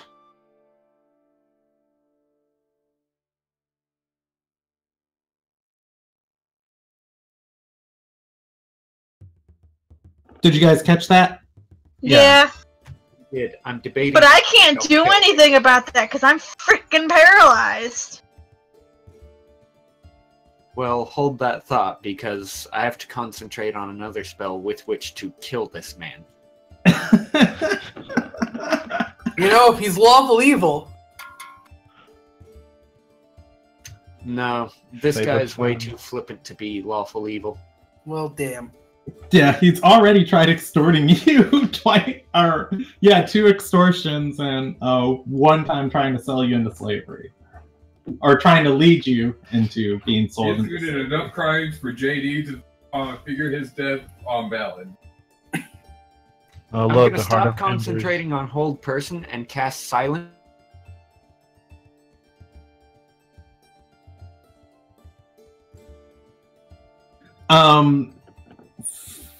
When you go to cast that, by the way, just so you know, there are voices coming from the closed door.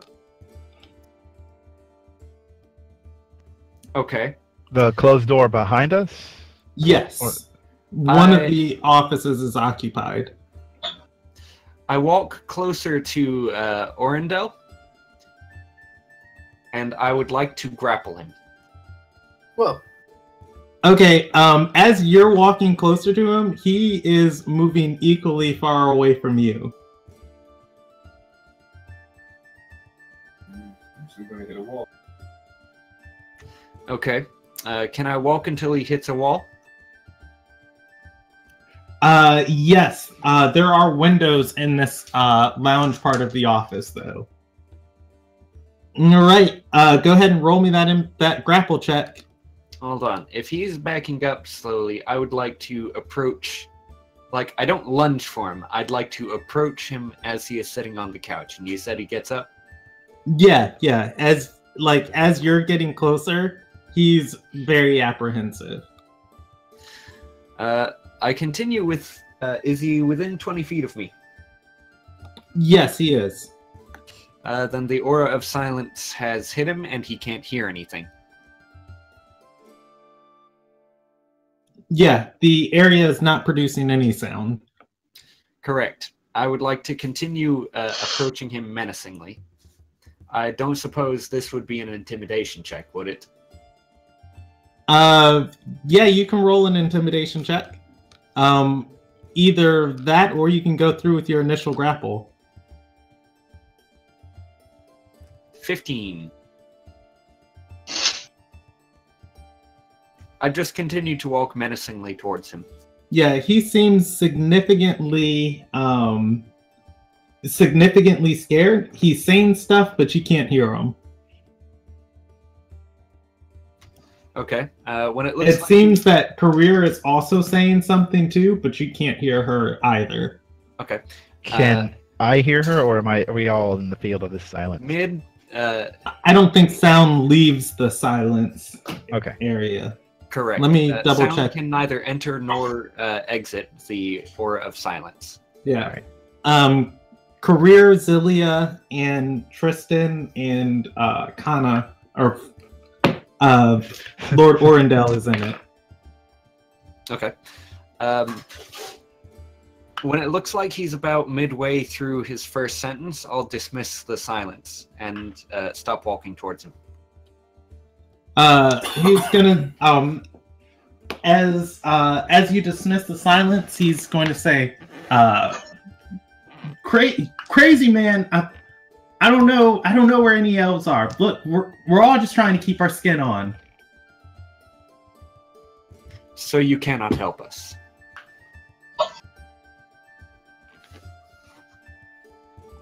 He bites his lip again and says, "Yeah, I guess so."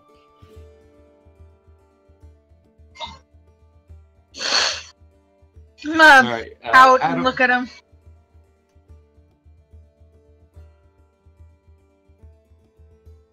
Out of character, do we have any defining information about the person who is using this weapon? Like how long they were in town for, or what their activities prior to that were, or after. Are they hot? Are they hot? That is a good question. We don't know who actually has the weapon. We were just trying to get in contact with an assassin.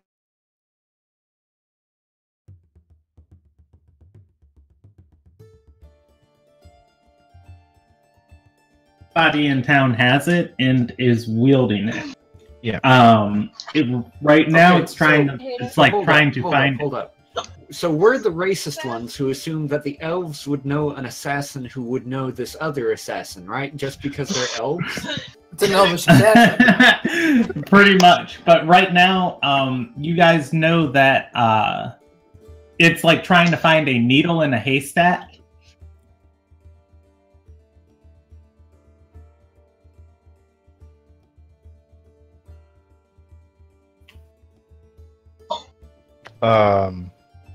Was there anything after that? Apparently, we're not going to do anything with that information. I just heard needle in a haystack, and then.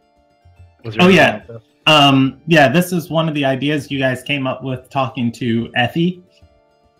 Kind of trying to reverse the search of it. Instead of, looking for the needle in the haystack, look for, who might have put it there. Whatever happened to that doppelganger that we met that one time? They were disguised as the assassin we are now. Still alive. You guys let him go. Effie said every assassin every contact she has in the city has been hired for a job. Let me switch microphones real quick so you'll follow me a little bit better. All right. With that, I think we should leave, quote-unquote, Lord Orendel to his business. No arguments here. Hey, real quick, Brandon, out of character question. What is this Orendel's first name? You guys have not asked it. Tristan will look at the man in... Yeah.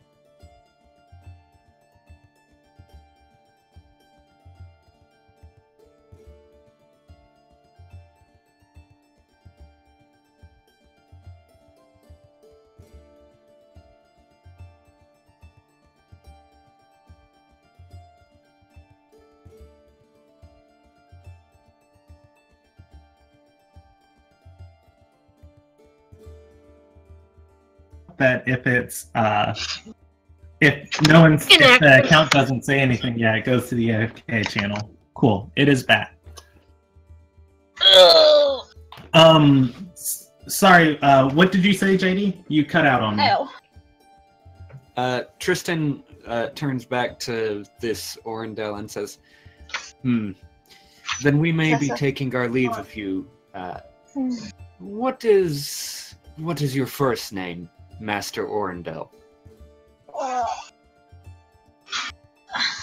Hey, get that on. Oh, he stands up or rather, he extends a hand forward and says, Roderick. Tristan smiles a little bit eerily and says, Tristan Fife of Galesong at your service. We bid you adieu, Roderick Orendel. Although I believe my companion here might have some unfinished business with you. He gestures to Zelia and then leaves the room. Speaking of drugging and raping. Alright. Oh, go ahead. What's up? You said we can hear voices from the other room? Yes, you can. Would I run perception, see if I can just hear anything at all? Yes, you can. Alright. I don't know, evil overlord. Are they all I out am of the room? not evil. We've been over this. I mean, besides your dark Tristan magic. and Jessica have left. On that 25 perception, you are going to hear 3 voices. One is going to be very elegant. The other one, you're going to recognize Ranny's voice from the night you met him. And the third one, you're not going to be able to recognize it, but you are going to be able to pick up that it is coughing every couple words and wheezing ever so often. Said Rem? What's the name you said? Ranny Iravi, you met him in the first session. Ah, okay. The one I don't remember them. You do not recognize the other two. Yeah, taking notes. You, Zilia, Career, and Urkus and Roderick are still in the room. Okay. I'll head out then. I want to do something once everybody's outside the room. Okay. Roderick. Yeah, reluctantly, Career looks back at you and then walks out the room. And when you are left alone with Roderick, he's going to point 2 fingers at you and say, "Taken by my charm?" Nah. Then I want to use that. You're gonna stab him? Did I miss? Oh my god. Let us see.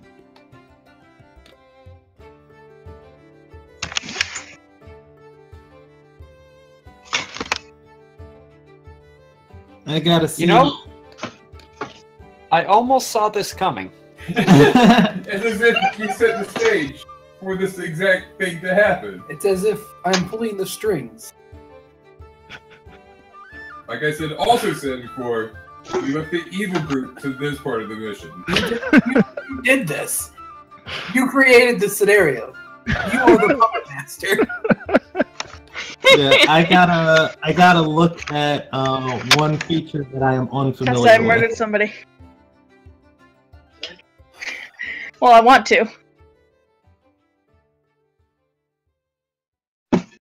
All right.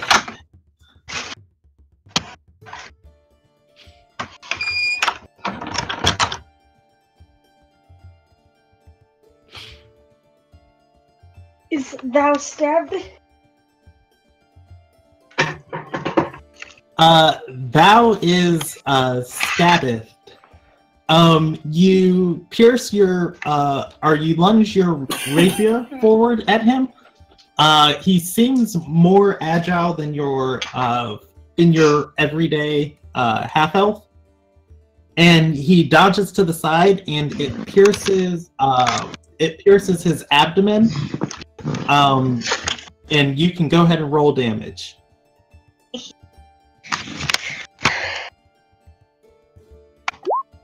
$11.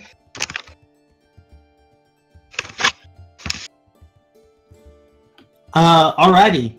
Yeah, as your sword sticks into him, he screams and says, "Bitch!" You hear the conversation in the other room stop. Nice. He is holding his side and pulls out a rapier of his own. The rest of the party outside is going to hear Roderick scream in pain, and there are a lot of things I need to handle, so you guys just stay with me, okay? Mm-hmm. So before the rest of the party hears, and let me change the music. Lots going on right now. War were declared. He killed the parents. All right, let's go with that. That's the reason I'm killing him. He killed my parents. Fair enough. Alright, so stepping out of the room, Jessica is going... we forgot to turn on the subtitles for Zilia. They read, I'm Batman! Jessica is going to say to Tristan, he was lying about his name.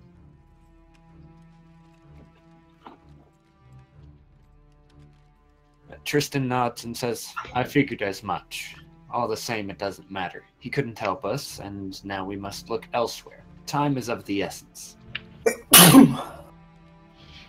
And she is going to go on to state and say, between her teeth in a very I should have said something manner, she hunches down a little bit and says, and I think his father's in that room.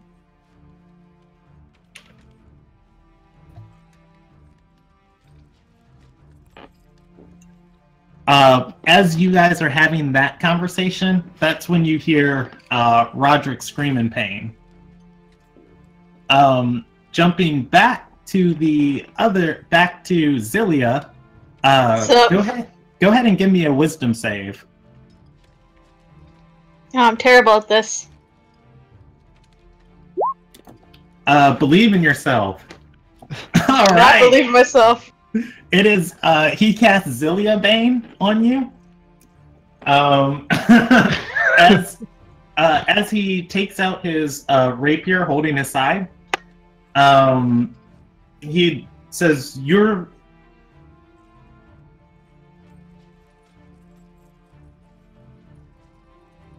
Zilia begins... Oh, he says greatest in the pants. Zilia begins laughing uncontrollably, so she falls over onto the floor. Damn it, not the shit again.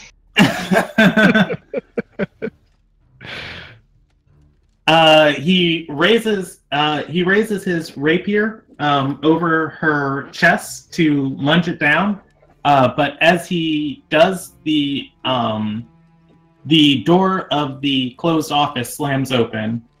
And could Tristan and Jessica be making their entrance at this time too? Yes. Yeah, I'll go ahead. Walking back into the room, you guys are going to witness Roderick standing over a cackling Zilia. He has his rapier held in one hand, about to lunge it downwards, and another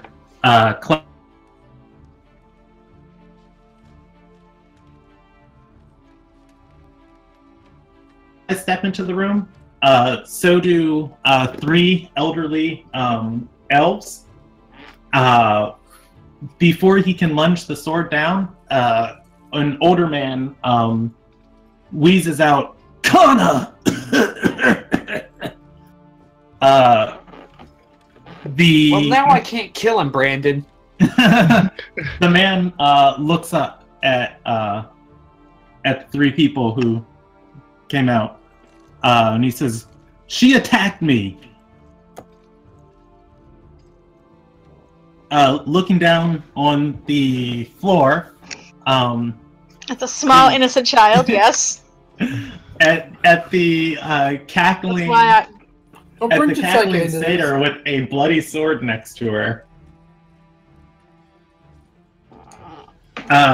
He's going to say, "Release the spell."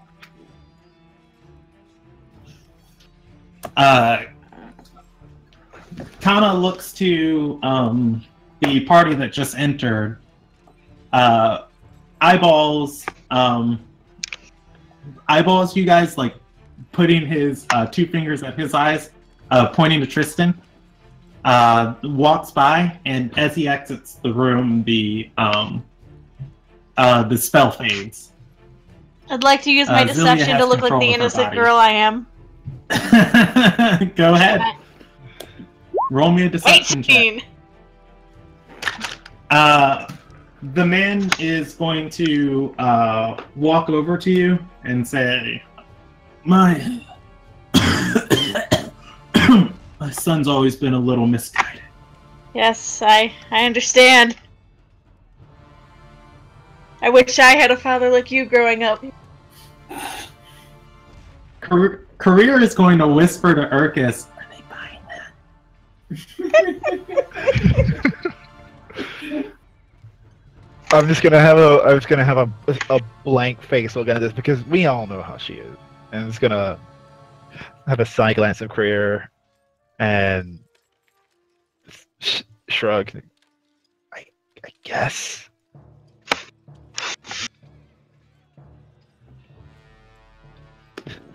I guess. As he helps you up, he's going to dust you off and pick up your sword. He pulls out a handkerchief and runs it across the blade and hands it back to you, wheezing the whole time. I'm gonna offer him some tea. Would you like me to get you some tea, sir? He shakes his head and says, No, I'm fine. Okay. The two men standing in the doorway, the one the party doesn't recognize, gestures back to the door and says, Aethel, shall we continue? He looks back at Zelia and then to the doorway where Kana left and says, Yes. I'd like to aid him in going back into the room. All right. The man you are helping is incredibly fragile. No. So I shouldn't give him a fighter heal check?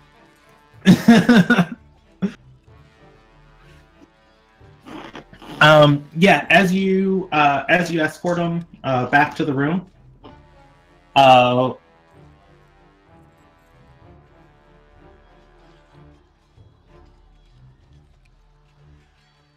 Can't hear you. Randy looks across the party and says, Wait, we've met before, haven't we? I believe so, yes.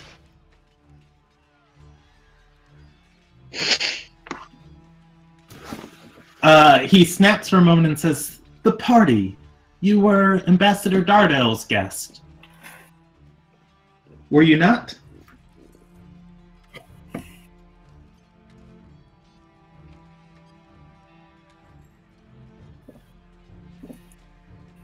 Is he talking to me or is he talking like to someone else? He's talking just in the general direction of the of you guys. Okay. That is correct. We were there. 3 out of the 7 of you. Oh, no, 4 out of the 7. 4, yeah. He nods and says, Terrible shame what happened to... Oop, that's the wrong one. Terrible shame what happened to Alshin. Indeed. I'd hoped to hear better from him. I'd hoped to learn at least a few things from him, at the very least. Not expose corruption within our own ranks.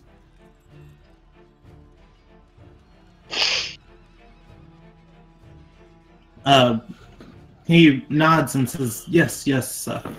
Let us hope the Chantry of Concordance has brighter days in its future. But I should be getting back to work. Of course, sir. Of course. We would like to speak with you in after you have completed your meeting, of course. He nods and steps back into the room.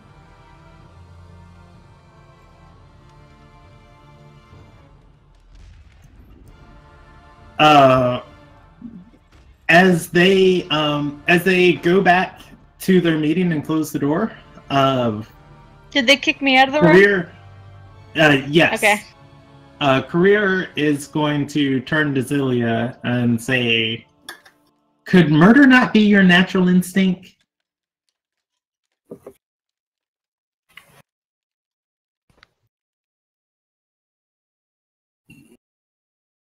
She says that towards Zelia. Oh, what'd you say? You broke out. Could murder not be your natural instinct? Oh. I mean, I can try. I can't make a promise. I guess I'll try not to think to murder all these people. I mean, I have a reason for murdering him. Or trying to, at least.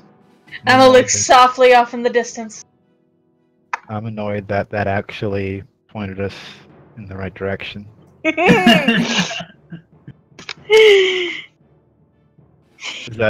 anybody else? Come on. I know at least one of you is surprised that it actually.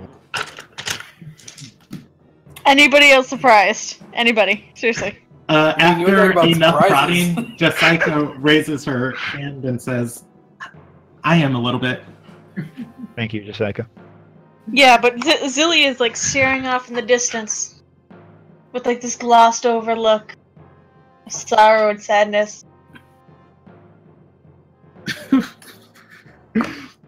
Is this a real glossed over look of sorrow and sadness? Yes, it's real. Goes back to my It's real. time at the academy. It is very much real. Academy. Yeah. Career is going to ask, what was your reason for murdering him? We're not good enough friends for me to tell you yet.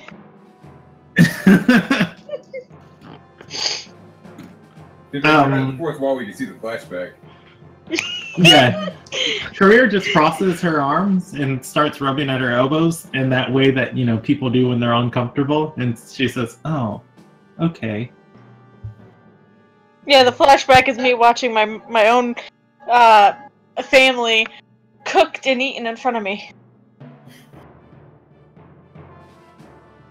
Wait, are we seeing her flashback? What in the hell?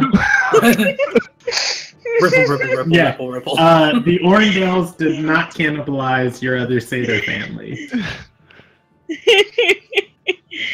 No, but humans did, so I have a grudge. Just clarifying that. Wait, for everybody. reals though? Yes. That's not something we discussed. That's not something we discussed about your backstory. Oh, okay. I'm sorry. Yeah. We can get into a more in-depth discussion about it after the campaign. But we're rolling with the version that you and I had laid out at the start. I don't know what that was. Hey, good job. Hey, just like me. Forgetting everything. Yeah, as I say, you know who else forgot all of their background? Nate and Rob?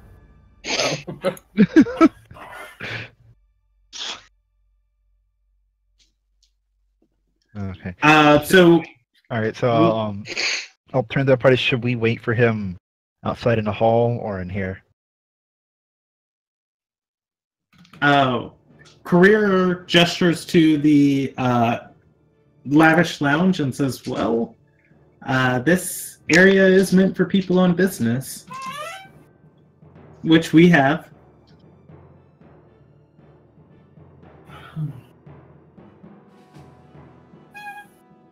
I didn't know some important going on.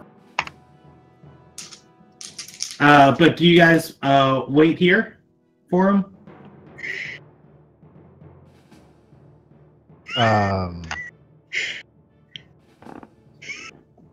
Surprise! He's kidnapped also. Oh no. I'll tell the receptionist that we are good. But should we even tell him? Shit. Yeah, the receptionist isn't there with you.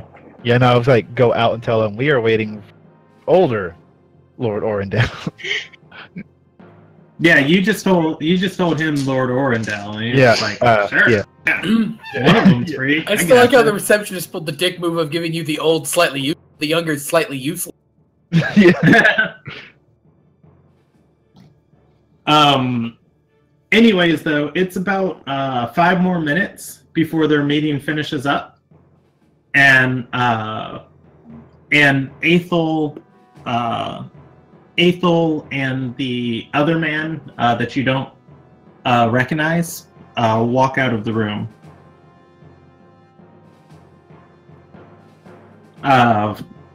seeing the party wait in the lobby, he coughs into his hand and says, "You had business with me?"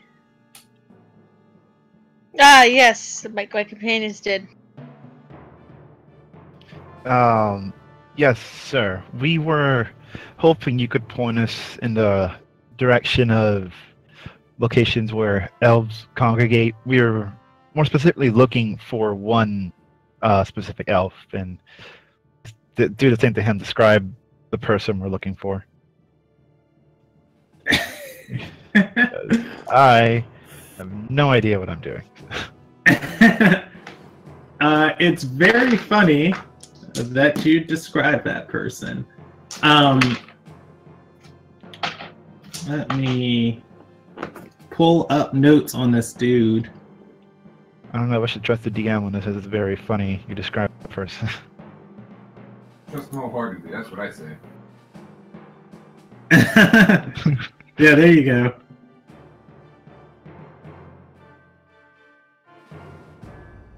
I just gotta look at one thing to make sure I'm giving you the right information. I always trust Brandon wholeheartedly. 110%.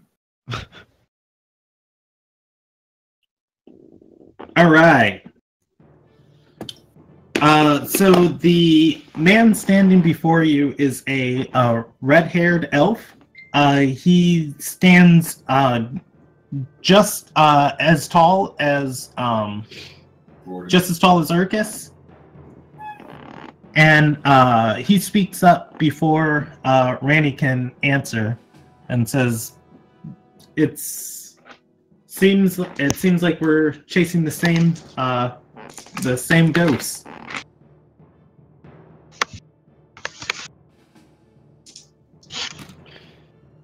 You're looking for them too? Well, for this person too? He nods and says, "Her name's Nyla. I came to town after I heard that she kidnapped one of the sages. She belongs to my circle." And you're having trouble finding her as well?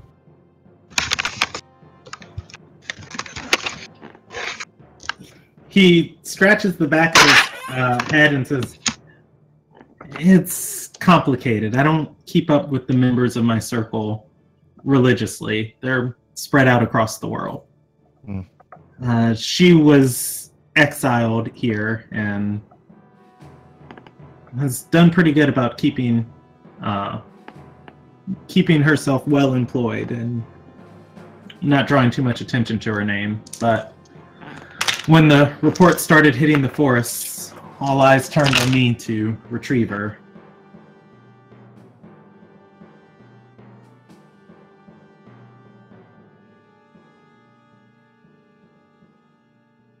Looks to the party and Aethel Orendel, Lord Orendel, and says, "Yes, terrible shame what she did to that sage.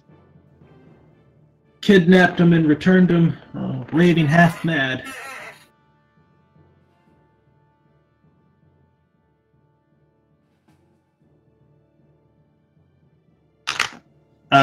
Career's going to perk up and say, "Well, actually, she didn't kidnap him.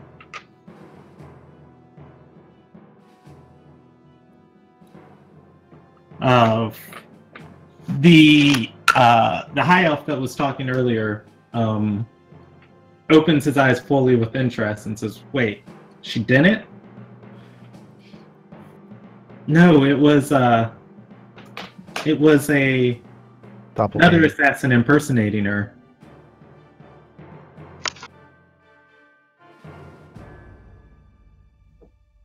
He looks across the party and says, "How did you come across this information?"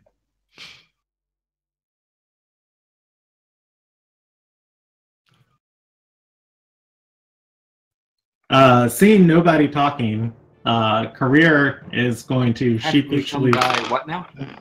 Come across this information. How did we find the person that was imitating the assassin? We Shit. met. We attempted to keep. Oh, sorry. If the player's done, player's over. Yeah, it's a long.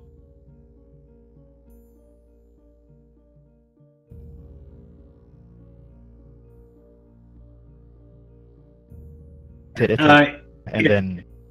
Oh, is Urka speaking up? No, I'm telling you, like, when you were talking, I heard you say it's a long, and then.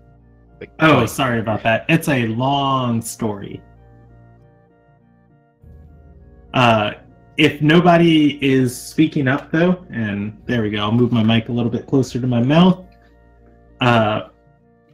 Career is going to say, it's really a long tale. My husband was tracking the sage and the person who kidnapped him, and eventually found both.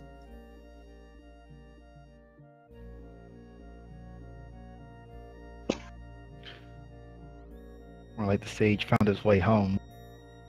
So we kind of hit a dead end there.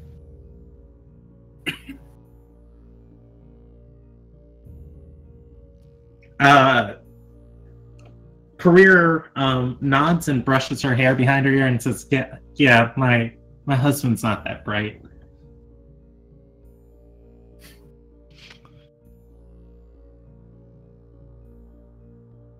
You did put all the evil people in one group. I love the leader in charge. Career, who is taking over the information.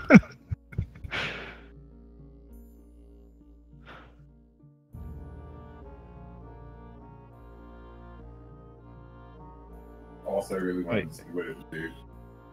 Is Brandon saying anything, or is it actually just? It's actually silence. I wasn't. Oh, saying okay. Okay, I was trying to be sure. I didn't know if they responded to the whole. We were following a lead on the sage's kidnapping, and that eventually led us to this other assassin. But the sage was returned before we could actually find him.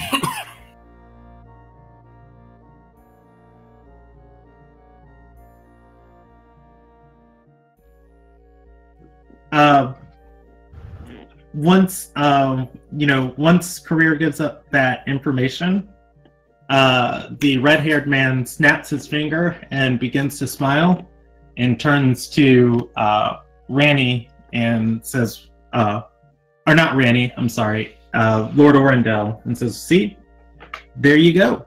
Wasn't her? I told you. She is fine.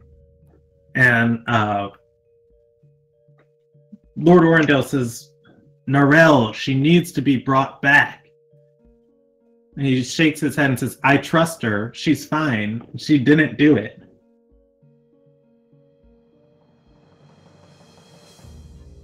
By it, do you still mean the kidnapping, or are we missing other subtext here? He nods and says, no, the kidnapping. I've made an agreement so some of my Brendorai can stay here in the city with Lord Orendel and the Immigration Council. Oh, sorry about that. I know I probably cut out on that. He says, I made an agreement so some of my Brendorai can stay here in Ardor. In an agreement with the Immigration Council and Lord Orendel. She hasn't violated that agreement yet.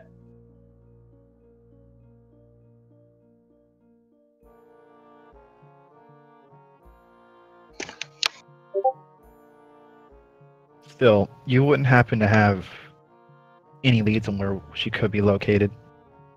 We still have some questions for her.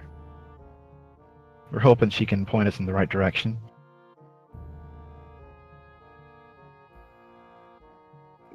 Roll me a persuasion check. Yeah.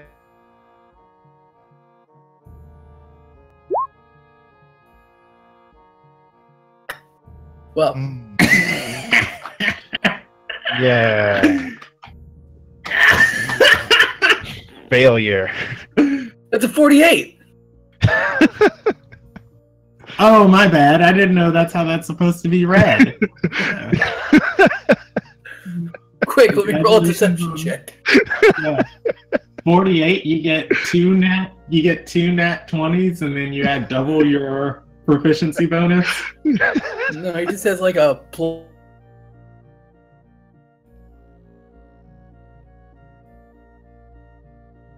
Best games we've played.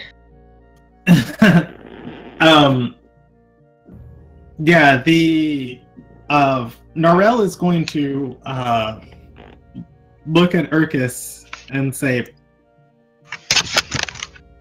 "Look, my people aren't even supposed to be here. I don't see any reason to compromise their safety.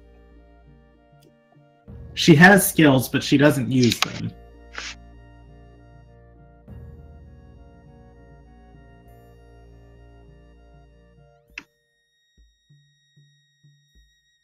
Okay, hold on.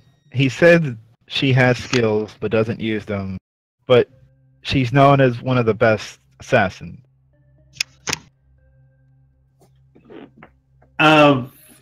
You guys know her as one of the best assassins. Okay, but he doesn't know that she's one of the best.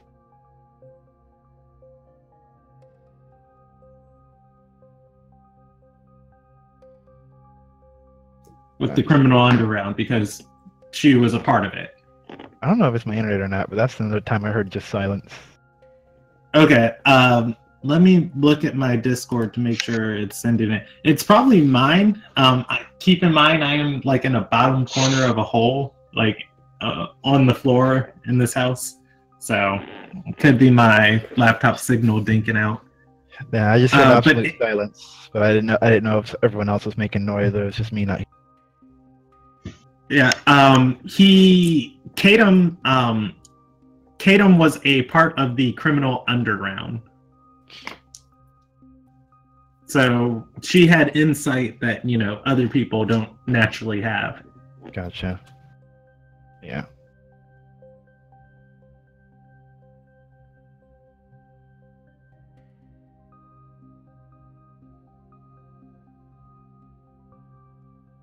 Unless anybody else wants to give it a go. I'm doing this in third person, by the way. Like I tried, so if anybody else wants to give it a go. Yeah, I'm pretty satisfied with what we've learned here. Which is that they can't help us. Right. Okay, so... incidentally, we found out several minutes ago. You don't know that they can't help you. He said he wasn't going to compromise her safety. Talking to him, it seems like he's been reluctant to give her any benefit of the doubt. The conversation you guys have been hearing has sounded like an argument.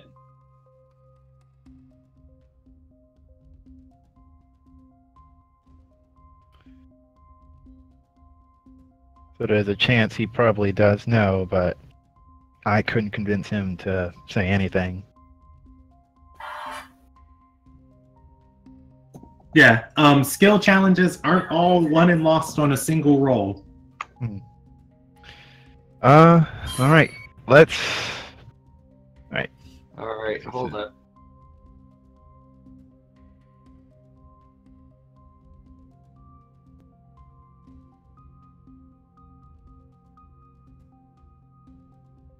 I'm gonna do something real dumb and try to roll a persuasion check. I mean, I tried too. I'm gonna use my inspiration on it to gain advantage on the check. Alrighty. Bam, nat 20. Oh goodness. What is this? What is this? Tristan takes the line from Kana and it's like, bitch, tell me where he's at. Tristan leans forward and says, with all due respect, I understand loyalty. Believe me, in the military we get that drilled into us day one. You must always be loyal to your countrymen. But if there is any hope of the elven people joining this country and being one with us, then we must have cooperation to bring down what could potentially be an assassin among your numbers. And even if it is not among your numbers, this doppelganger is going to paint a bad picture of your people.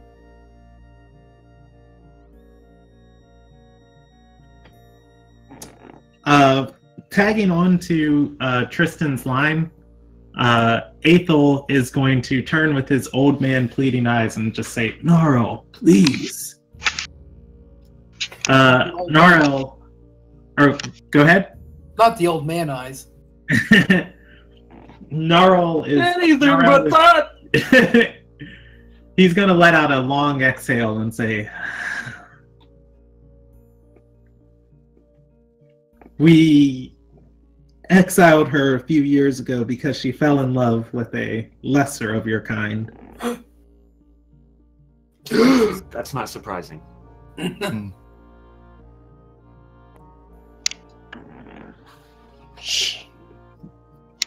She works at the palace.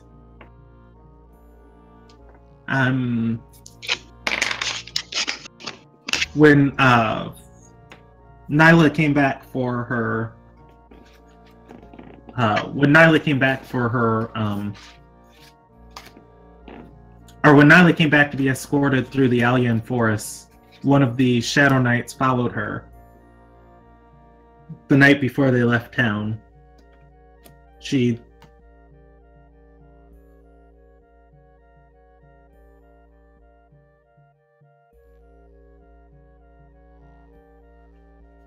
He's dead, Jim. Narelle looks away and says, I trusted her to be a part of my circle, my intimate circle. Ooh. I think we missed part of that. Yeah. He seems hurt by her actions as he trusted her to be a part of his intimate circle. The High Elves are polygamous. However, they do form very close bonds with a few members of their marriage circles.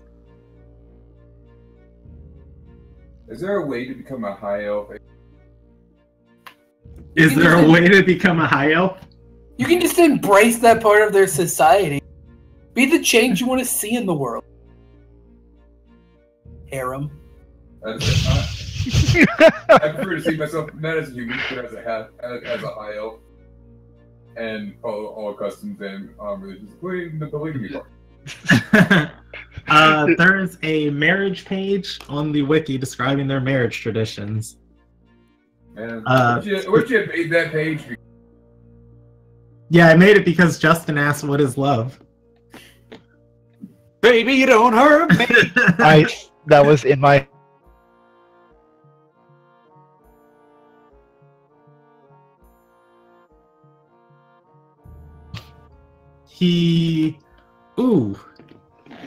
Does he know her name? That would be a good question. Ooh, he can't forget it. You give me 1 second, I'm looking it up for you guys.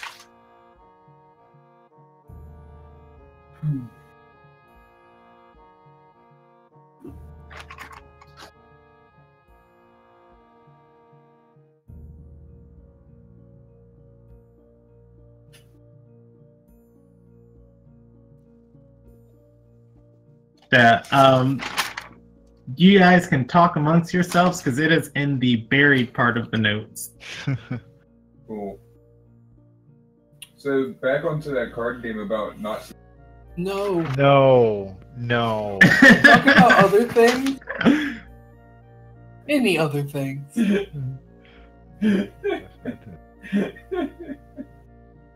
Brock, I still have one more second level spell slot left over. Well, we're on opposite sides of the city, right? This was coming from George. I was about to say, if you want to talk about some.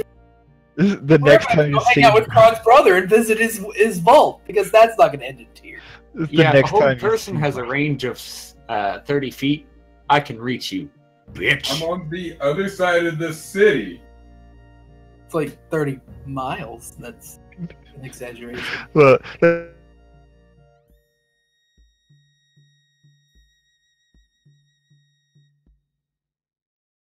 for no reason. Narelle shares the name. Oh, can you guys hear me? No. Now Yeah. we can. Okay. Yeah, Narelle shares the name and says her name is Sarissa. She works at the palace as a servant. At least she did last time I was in this country. How's her name spelled?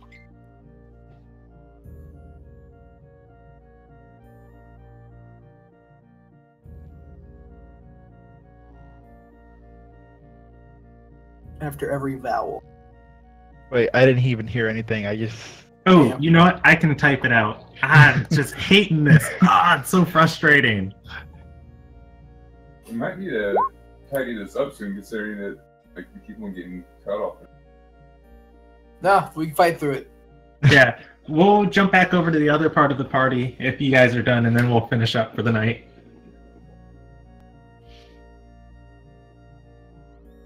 So, does anybody respond? Oh, there it is. Hold on. Get this written down. Yeah, I was muted, but I was gonna ask how long was that ago?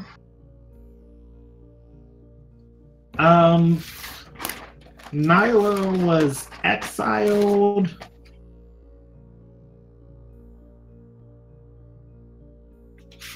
Not long at all. Wait, I think I might be getting confused. Was Nyla? Oh wait. Nyla was exiled, but isn't that the person that they're talking about that we were looking for? All right. So I might have gotten something. I'll just lay it out for you. Nyla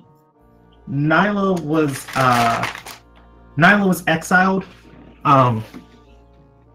So here we go. I'll just start at the beginning. So Nyla was a part of this guy's marriage circle.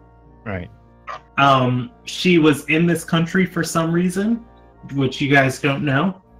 On her way to be escorted back to her native country, she was in turn exiled because one of the knights escorting her found out she was in love with a lesser from Arter Sarai. That lesser's name is Sarissa. Okay. That she works in the palace.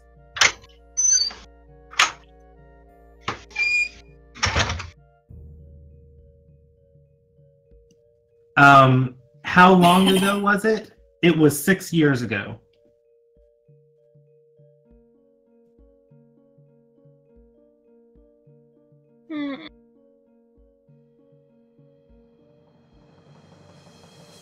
Okay. All right. Now I know who is who.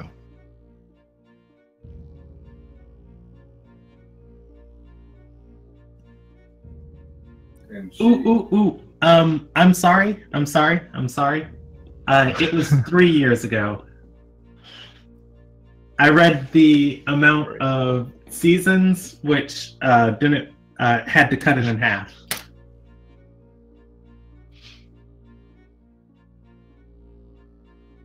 All right.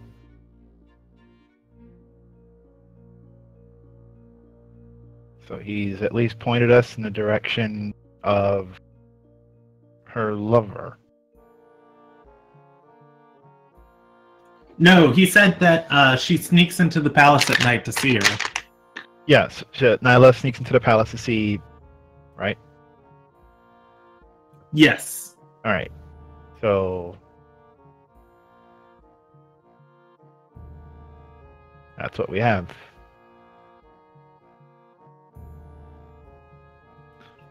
All right. You guys going to go after her, or you want to say anything else to him?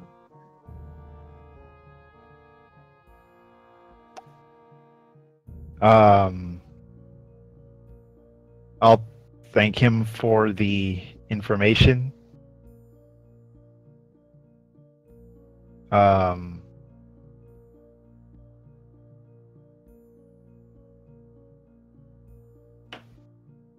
I mean, that's really it, right? We're just thanking for the information. We just need this person for information.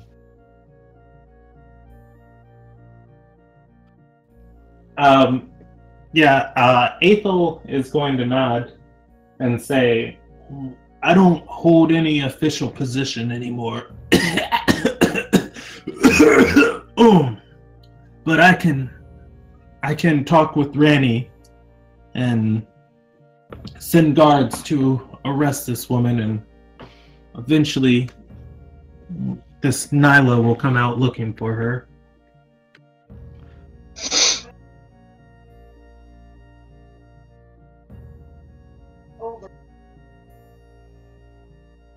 Kaylee, Mm. listen to the this is what rock. Really? Does anybody want to speak up Listen and to say This that's a Is What terrible Rock and Roll idea? Looks like, and I actually really love that song. I mean, Brock would, but Brock's not there, so he can't. Roman would, but he's currently having second thoughts about being the Baltim's hated rival. I'll say, well, is that really such a good idea? This woman hasn't necessarily done anything.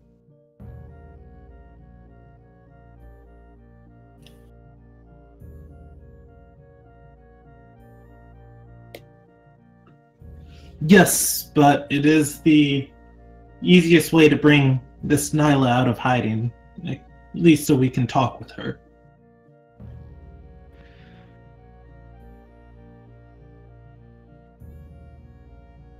Jumping down your river for tea and crumpets. You don't have to arrest her.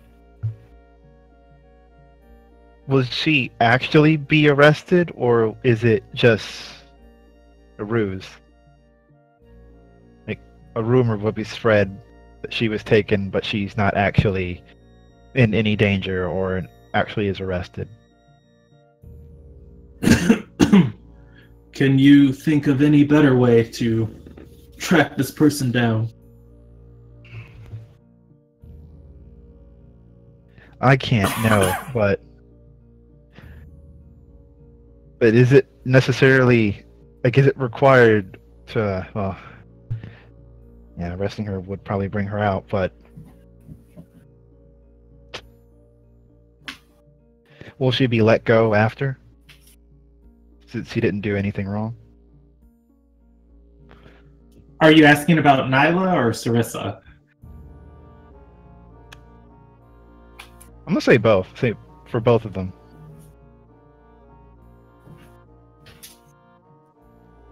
Yes, after they're inspected and if they are found innocent. It's very concerning.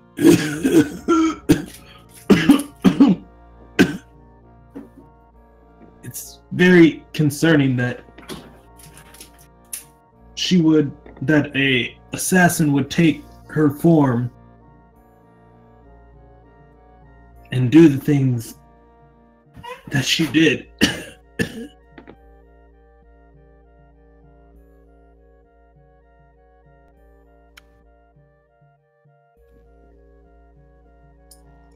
As you guys are talking, Aethel falls over.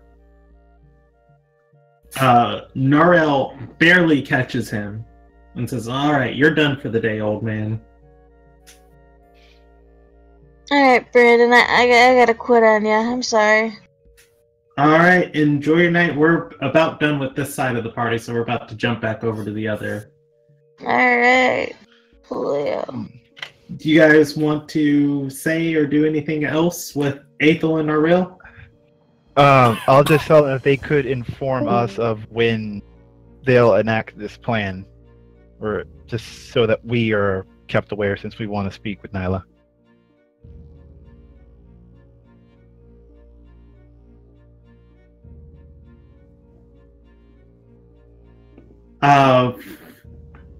Career is going to ask you, and she'll turn and put up her hand to the side of her face as she's talking and say, "Are you going to tell them where we're staying?"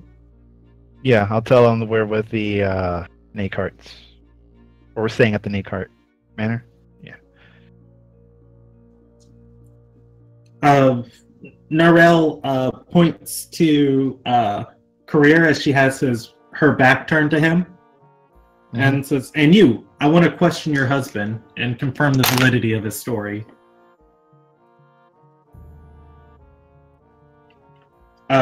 Career says, "No need. Just whenever you come by later, we can talk and I can confirm it."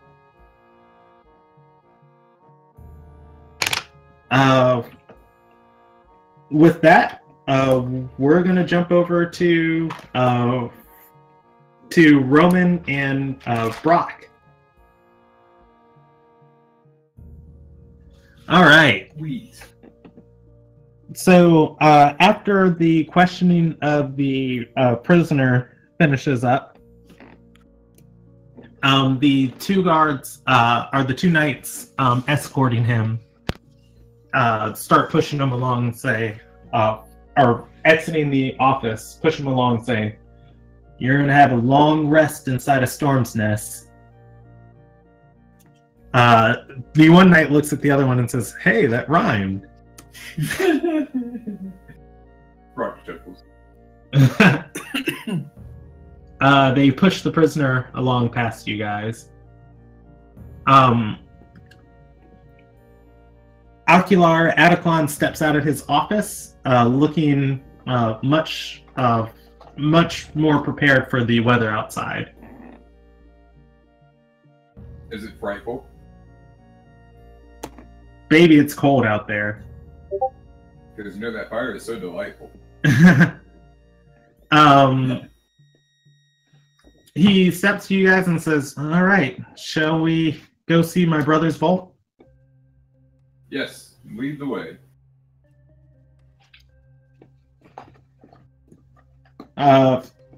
He nods and begins leading you guys outside of the chantry. As you guys are walking, he explains to you that whatever riches his brother had stored up are going to be sold and distributed across his family. How big a family do they have?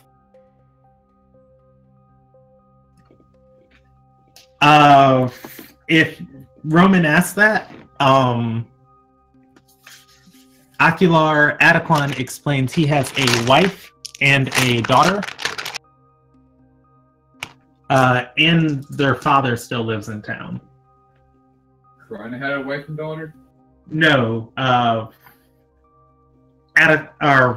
Curious Ataclon has a wife and daughter. Oh, good. I wouldn't want to have inspired a Batman. Didn't want to kill a family man. That's I've already dealt with a one-based vengeance. Let me see where the vault is on this side of the city. The nearest vault to Krun's house would be the one on the riverbank, just south of the Palace District. Walking there with the letter in hand. Once you guys get to the Merchants of the Ruby, Ocular Ataclon explains the situation and shows them his signet ring and his holy symbol marking his position. And he is going to roll some persuasion checks. Oh! And he's going to swing some authority as the Ocular and get waved past the rigmarole. We'll send out the new voucher. It's like, no, I don't want the new voucher when it's ready. I want to go down there now. And after a little back and forth,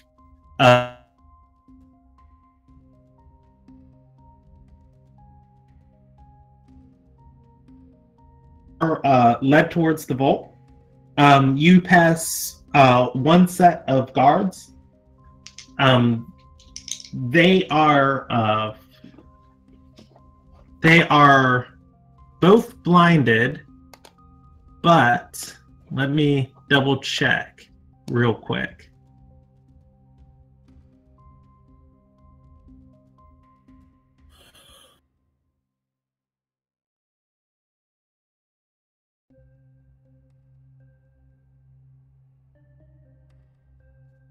All right.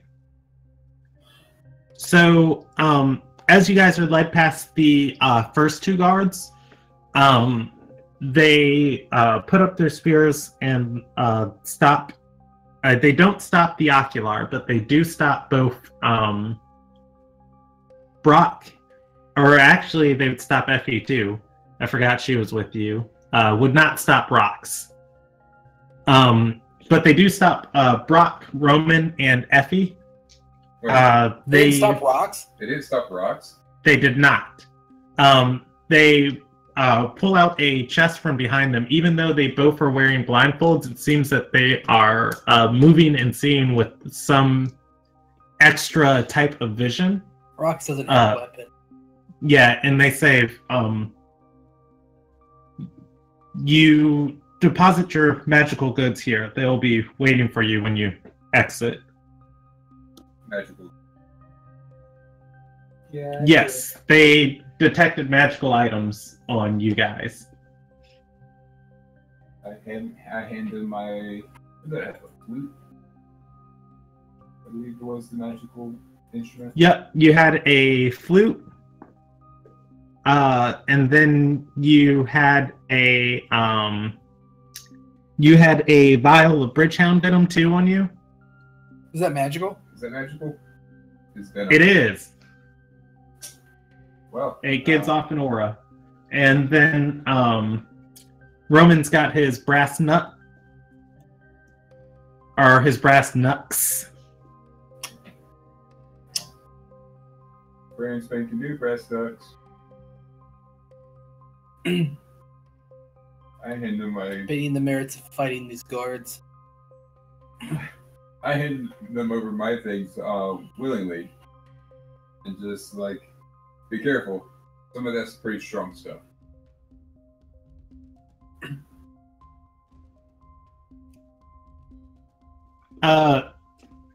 Effie conjures a mace out of thin air, and and an additional longsword out of thin air, and hands them both to the guards. She also takes off a necklace from around her neck.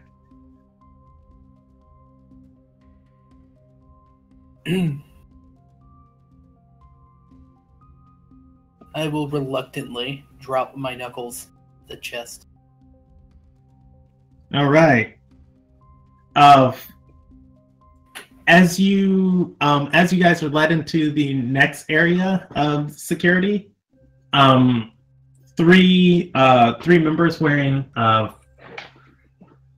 ruby pendants pat each of you down, taking off your adventuring backpacks. Whatever packs you guys had, you are stripped of here. And they make an extra check for any concealed thieves' tools. I'm assuming you're doing this to Nathan as well. Oh yeah, Nathan is here too.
There we go.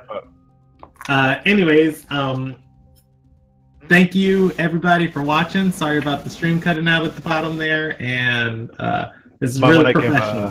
Might want to give a summary later on. Yeah. So for the end of the session, anyways, oh my gosh, is that me like talking? There was a delay because I had my computer or my TV. Okay, cool. Anyways, for the people watching the stream, the last part of the session that you missed, Brock, Roman, Effie, and Rox were exploring the oh my gosh, and Ocular Adequan. You guys have two divine casters there with you. And it's not going to bode well. Are exploring Krun's Vault, and as they were exploring it, it seemed everything was fine until they touched the books. Then Krun appeared and said, "Hey, don't do that." You know what? I even warned everybody not to touch the stuff, and I was the first one to do it. Yeah.